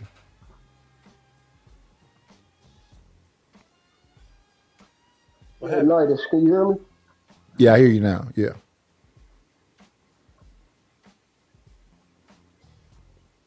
Yeah, I don't know what's happening. Oh, what's going on, Reese? Chilling, man. Chilling like a villain. Got the day off. I'm chilling. I ain't doing shit today. Saturday. So you said you're not in Philly, you in Camden? Yeah. Is Camden fire? Is it cool? Like Camden do y'all got Philly- some like cool restaurants, movie complexes, golf, mini car shit? What's in Camden? This is what Camden is, right? Ben Franklin Bridge separates Jersey from Pennsylvania, right? Mhm. Yeah. Philly is on the other side of Ben Franklin Bridge. Camden is on the Jersey side. Yeah. Black people, a lot of black people from Philly went to Camden, but way before we were born, and populated Camden. Camden used to be a white city, but you know, there was a lot of work on the riverfront on both sides. You see what I'm saying? So a lot of black people went over there to get jobs. There was a Campbell Soup Company over there, other stuff. It was just thousands of jobs. So Camden became a black city. And it's basically just East Philadelphia because Philly goes up and down kind of like Manhattan does. So there's like no real east side of it. So right across the bridge, everybody there it's a black city. It's like 99% black. There's only 50,000 people there. It's a village. And it's directly, and they act just like us. They do their cars the same way, dress, talk. It's East Philadelphia, basically. But, you know, niggas that been born and raised in Camden, it's Camden to them. It's a weird situation, bro. Rapid is in the UK. He's saying that Camden is South Jersey. It is. How far is it away from Philadelphia, though? I can get to Philadelphia on my bike in 5 minutes from where I am. And how long does it take for you to get to Jersey? I mean, right over the bridge is Pennsylvania. I'm in Jersey right now. Camden is in- Okay. So you don't have to go nowhere to get to Jersey. You got to go somewhere to get to Philly. There's I the didn't know bridge- that Philly and Jersey was that close together. Camden and Philly is the same thing, damn near. The only thing separating us is one bridge. That's it. You get on one side, that's Philly. The other side, that's Camden. Nothing else. So that's why I was saying the other day. Yeah. Where I'm at, you go this way, you're in Alameda. You go that way, you're in San Leandro. You go this way, you in Berkeley. You go this I've way, been to you in Oakland. Montclair, Trestle Glen. Oakland is tiny as fuck. Oakland is small compared to Philly, but it's bigger than Camden. Okay. Way bigger. So Camden is a little bitty place. Camden is a village, bro. 50,000 people is nothing. You will fuck your own sister in a place like that. I want to say something, and I hope y'all understand this. I love my city. I love Oakland. I know people be talking about the homeless encampments and all this other shit, and it's being gentrified and whatever else. And a lot of black people have left. There's not a lot of black people around here. I will agree with that. But I love my motherfucking city.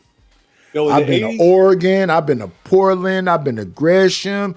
I've been to Beaverton. I've been to Burlingame, Rancho Cucamonga. I've been to Arizona, Tempe. I can't even remember all the places I was in Arizona. I can't fuck with Arizona because I'm not fuck with no place to get over the hundreds in degrees. I remember walking to Arizona and drinking water, and it was like I didn't drink shit. And it's that dry heat and it's tumbleweed. Have you ever seen a tumbleweed, Reese? nigga, that's the craziest thing that ever. You ever seen a trash tornado? Yes. A trash. Talking about so much litter in the street. Yes. A storm comes through and gathers up A bunch of garbage. Yes, I have. I never seen a full one that's like where it's in the sky, but I have seen them in Oakland. I've seen one as high as the second story of a building. Oh yeah, I haven't seen one that high, but yes, I have seen trash tornadoes for sure. Yo, that's a fucking and crazy. that shit is creepy. I remember me and my wife was out there in where is it? I think that's North Oakland, It's a complex that they built a strip mall in.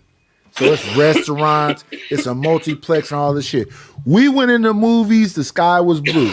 You know when we came out, the movies what color the sky was? What? Everything was like a pinkish magenta color. Yeah, that happens once in a while. I was looking at her, she was looking at me, she was like, what is going on right now? I said, I don't know, baby, but let's just go home. We had been out all morning and to the late evening. We went into that multiplex and watched like 3 movies. Me, the wife, and the kids. The kids were looking at the sky weird. She was looking at the sky weird. We went on. And in the middle of the vid, we had some crazy ass color too. Everything was like a orange color. Yo, I had more fun in Oakland than I did in Los Angeles. And I was only in Oakland for a couple weeks. Well, listen, Rapid One. I don't know if you know this or not, but Oakland is the tropics, baby. We got palm trees, beautiful beaches, beautiful women. When I be seeing people angry around in Oakland, I be like, his money must be fucked up or his bitch did something because this is a beautiful motherfucker, man. Really? Don't just do that, dog. Oakland got problems, dog. Problems. Just like Philly. And that's the issue. When I look at even when I think about Los niggas out there, dog. I'm not saying it's not no violent niggas. Did you see my show the other day? I did a whole was thing. Getting stuffed in trunks. Wait, listen. Did you see my show the other day, Reese? It was a show about the 80s. They talked about Lil Durrell and Flowers, Mickey Mo, Harvey Winsington. They talked about all the bodies that was dropping, the drugs that was being sold. Like when I was born January 25th, 1970. So in the 70s and early 80s, the drug trade wasn't crack until 84, right? Yeah. Before 84 in Oakland, the drug of choice was heroin. Niggas had balloons in their mouth. Balloons of black tar heroin. They had niggas stand on top of the project buildings. When the police would come around, they called them runners, right? The runners would be yelling, rollers, rollers. You would see niggas doing this. They spit the balloons in their hand and they'd throw that shit in a condom-like thing and throw it down. You know what I'm saying? They get away from the shit. And, then when the police come over there and snatch people up, don't nobody got no drugs on them. Because the runners had already yelled, the police 5 blocks away, 6 blocks away. Yo, you want some wild shit? That shit was organized crime. Yo, we had a thing we did on our block where niggas would keep their pack in a tennis ball. They would razor the tennis ball. Yeah, they didn't do that until the crack when I was around. Yeah, they didn't do that with the heroin. They did that in the crack era. They had that tennis ball. They slid it open. They put the rocks in there. Throw that motherfucker. You could throw that shit on the roof of a 3-story house if you got a nice arm. Yeah, and niggas would get up on the top of that motherfucking 3-story house and get that ball back after the police leave. See, but they did. It took them a long time to get hit to that though, because a lot of niggas messed it up and let cops see him throw it. The whole point of the game is if you are out of the view of the police for a second, that's when you ditch the tennis ball because it just looks like track. All of that shit is over with. I saw all that shit in Snowfall. I've been listening to YouTube for a good 20-something years now, and almost every OG that come on here done told all of the secrets. Ain't no more secrets, Reese. None.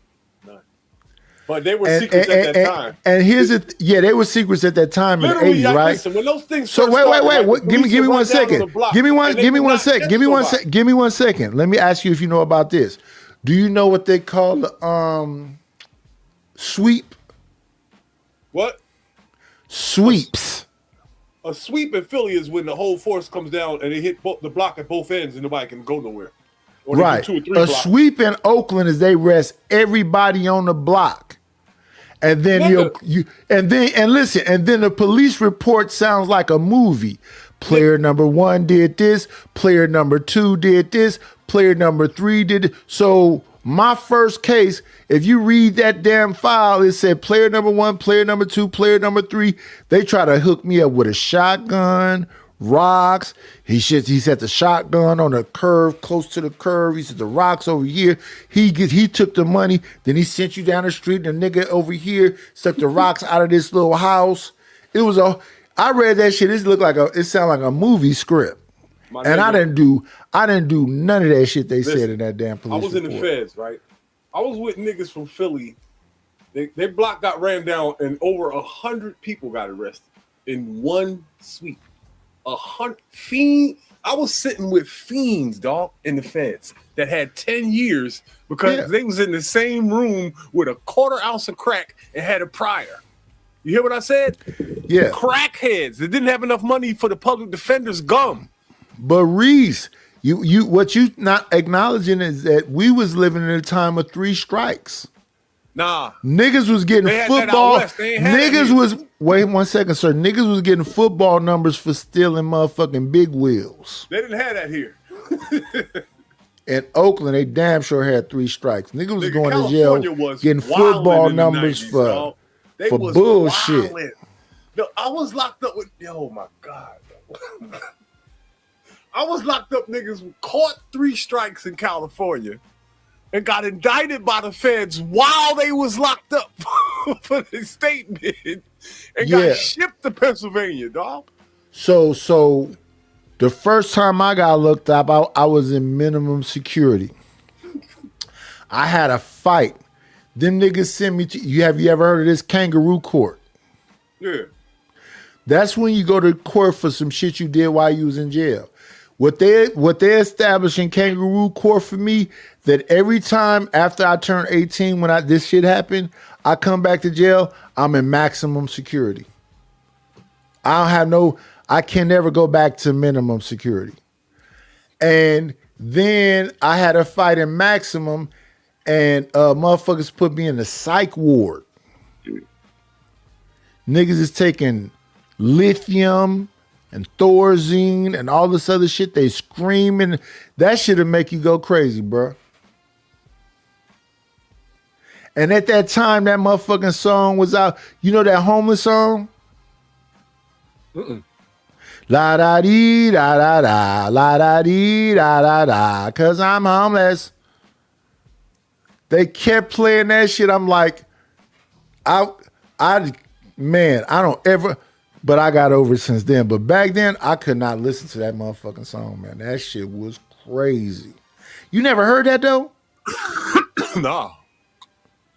Yeah, when you get off here, put in 'cause I'm homeless. La da dee da da da.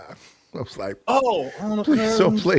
For money, yeah, that motherfucker right there, man. I couldn't stand that motherfucking song. Who is that girl? That girl's famous. That's come on now. That's and she's a one-hit wonder for that song. Yeah. And you know the other one I couldn't fucking stand? CeCe Peniston. What's that shit called? Finally, it happened to me right in. Man, if they play them 2 shits, I'm punching a nigga. Just put me back in a hole. Don't play that shit no more. Homeless and fucking CeCe Peniston. What is it? What was her shit called? Finally. I don't want to hear finally, but I can listen to it now. It don't bother me now. But when I was locked up, if that motherfucking finally came on, or that motherfucking homeless song come, my sellers be like, what's wrong? Nigga, tell them niggas to cut that shit off.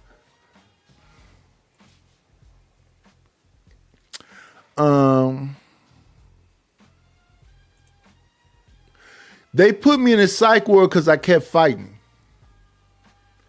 When I was in maximum security, listen, let me give you some examples. We going to breakfast. It's like 6 o'clock in the morning. And you know, niggas in jail be trying to intimidate you. So a motherfucker put his hand on my plate.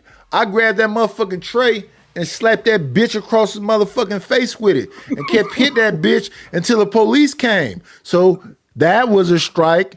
Then another time, I'm going to commissary. So when you go to commissary, they only like 4 motherfuckers go out to the vending machine. So I would get the shit for my cellie because we in cell together, right? And but my cellie had put knots on niggas' heads the day before. Cause motherfuckers be talking about they want to squabble and they go up under the steps in the back part where they can't be seen by the police, and he would go up there and knot a nigga head up, right? So I'm going to commissary one day, and they only let out 4 people, right? So they let me out and they let 3 other people out. He's still locked up in the thing. Nigga want to squabble with me because my cellie knotted him up. So again, whatever the fuck is around you, if it's a stool around, whatever the fuck is around, I'm finna hit you multiple times until the police come and get me. So that's another strike. Then I'm in the pod one day and niggas is talking about, we got the TV right now. And I turned the channel. So I end up having to fight damn near the whole pod. After I fought the whole pod, they put my ass in administrative segregation. And after I got out of administrative segregation, they put me in a psych ward because they say this nigga must be crazy. Yo, you ever heard of Theodore Edmonds? Rayful Edmonds? No, Theodore Edmonds. I don't know who California. that is. I don't know who He's that from is. Compton, right? I'm really thinking about finding if he's still alive and still in the feds and going to get on his visiting list. Because this nigga, this is the one nigga, I was in his cell. I was his cellie for a little while. He had half of this nation on lock with that cocaine shit, and nobody knows his name. He had more money and did more shit than anybody in any of these documentaries or on the cover of in these fancy ass magazines and all that. And I've seen his pictures. I've seen his photo albums, and I know it's the truth. I know it's the truth.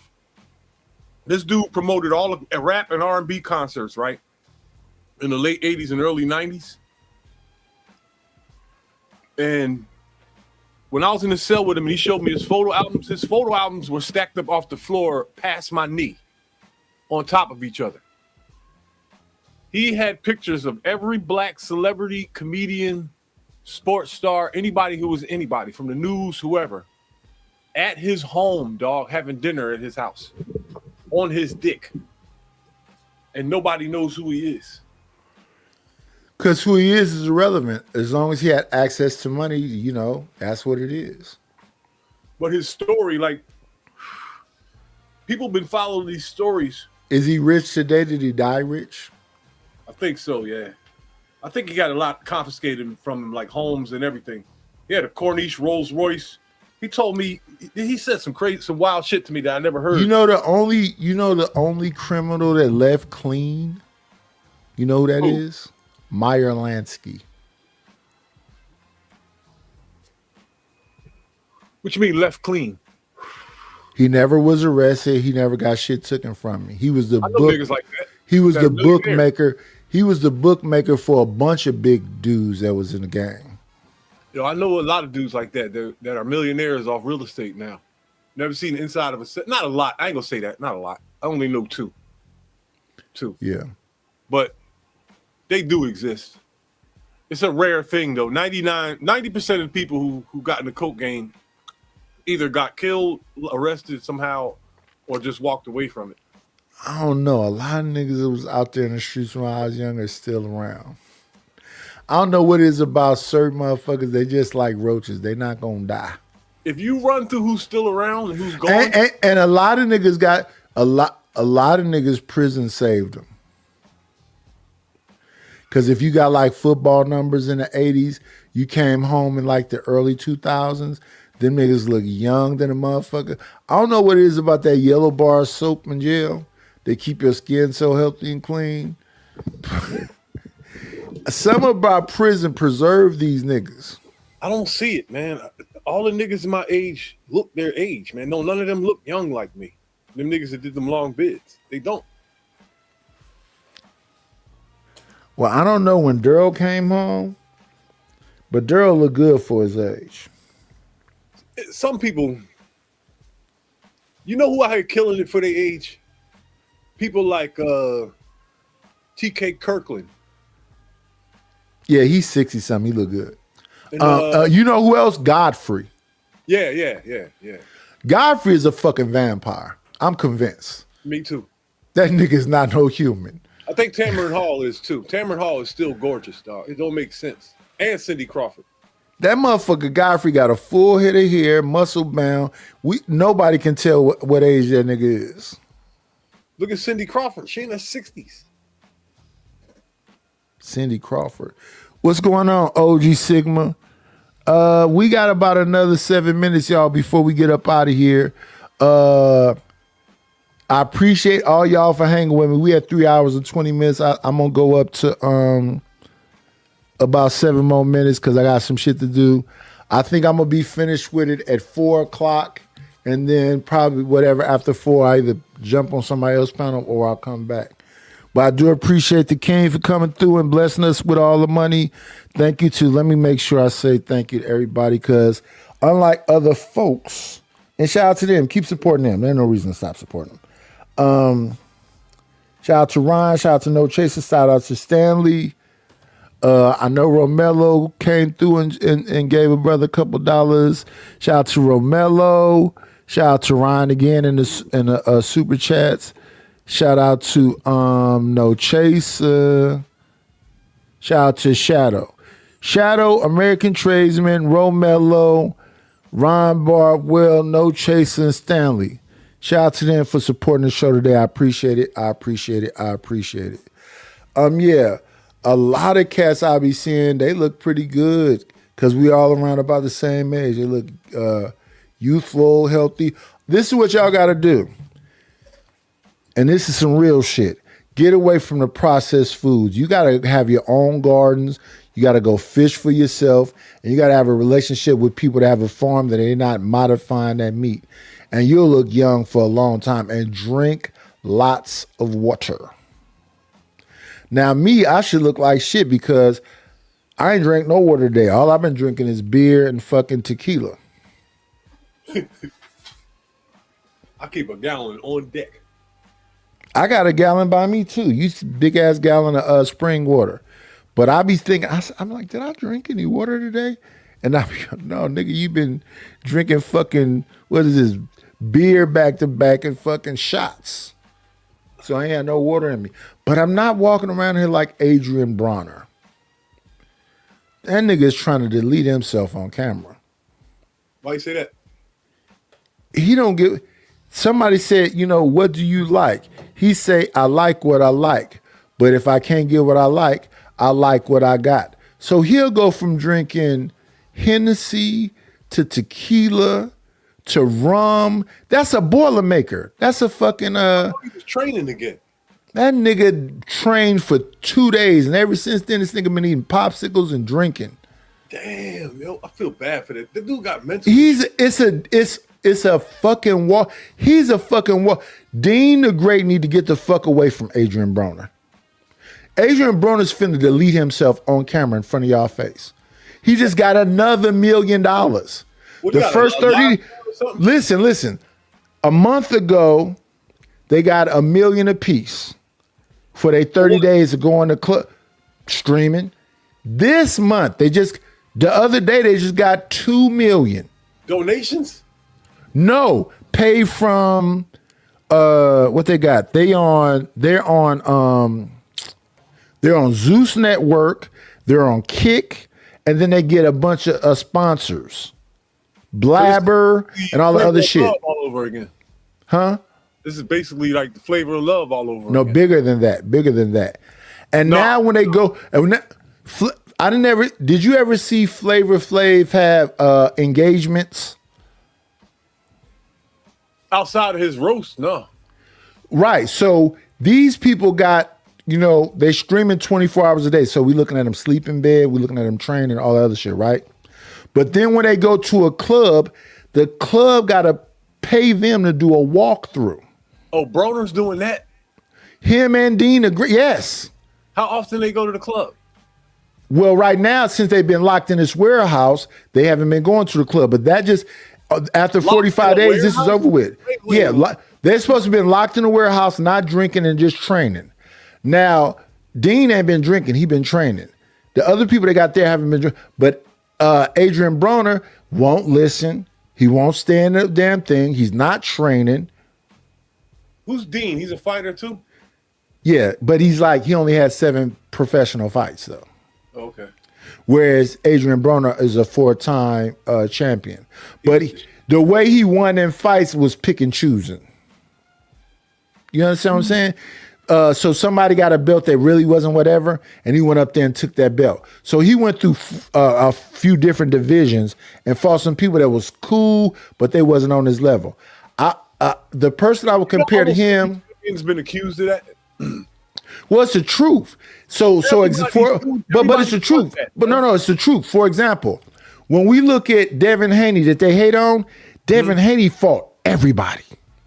He fought Lomachenko. He fought Ryan Garcia. He fought everybody. Tough motherfuckers, right? So I don't give a fuck how much they hate Devin Haney. That motherfucker fight everybody.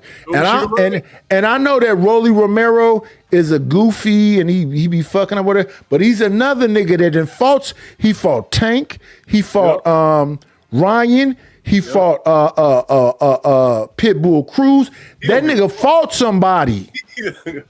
And as much as they want to talk shit about Floyd, it was two different waves of Floyd. It was Pretty Boy Floyd when he fought every motherfucking body. Then it was Money Team Floyd. Money May. Now Money May was picking and choosing, but that nigga fought everybody. He fought Zab Judah. He fought Diego Corrales. Them niggas he fought wasn't no pushovers. They was not no pushovers. And then he fought them when his hands was fucked up. He couldn't even really. He beat them basically like the Olympics by points. He kept touching them and they couldn't touch him. Some of these people they be shitting on. Like I remember when we first saw Shane Mosley. Shane Mosley was a motherfucker. Zab Judah was a motherfucker. Pernell Whitaker was a motherfucker. Julio Cesar Chavez Sr. was a motherfucker. Them niggas was in knocked down, bloody. I'm like, stop this shit. And they kept going. Arturo Gotti and that other motherfucker. Oh my goodness, that shit was bloody in round 3, and them motherfuckers fought 12 rounds. And at the end of the fight, they both nigga. Yeah, them niggas. Morales. Man. That was Game of Thrones, dog. Another motherfucker was that nigga name, what's the Mexican name? You talking about Mickey Ward? Cotto, Miguel Cotto. That's another nigga that used to be, but man, that shit was. Arturo Gotti and Barrera. Yeah, war. And listen, and they did that shit. Listen, wait. They did that shit 3 times. 3 wars. Three bloody wars from the third round forward. Niggas was just punching and spitting out blood, and blood is squirting out their head. And I'm like, stop. I'm watching that fight like, stop this shit. How do you shake hands with a motherfucker? No. Shook hands and hugged each other and kissed each other on the cheek. Nigga, I don't never want to be in no motherfucking shit like that. Them niggas was trying to kill each other. Yes, they were. It was dirty shit going on and everything. And they still loved each other. Mike Tyson, dog. And he's another motherfucker. He bit a motherfucker, man. Yo, boxing, I'm saying, man, bullshit. You gotta remember. Wait. I missed some shit. I don't want to, because we finna get up out of here. I don't want to forget these people. Let's.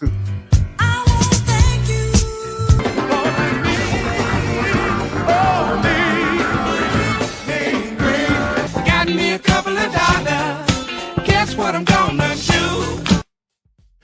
Romello 747 Bankai with the $2 ball said, look at the date out. It's Africa, not us. I don't know what that means, but shout out to that brother. Let's go here next. Thank you for the money, cheese, fatty the dough. Gouda, scratch, Skrilla, paper. Living Humbly 1994 with the $5 ball. He says for support, and I appreciate it.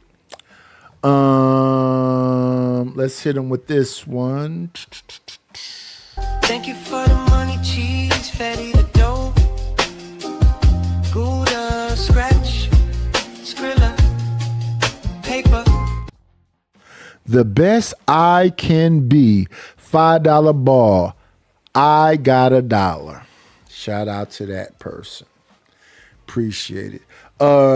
Damn it. Why I call that man that? Reese, you got any closing words? Nah, catch you on the next one. Yes, sir. I appreciate you, y'all. And listen, y'all been good to me. I met the goals today. I feel good about that. And it's only one thing I ever asked y'all to do, and that's be great.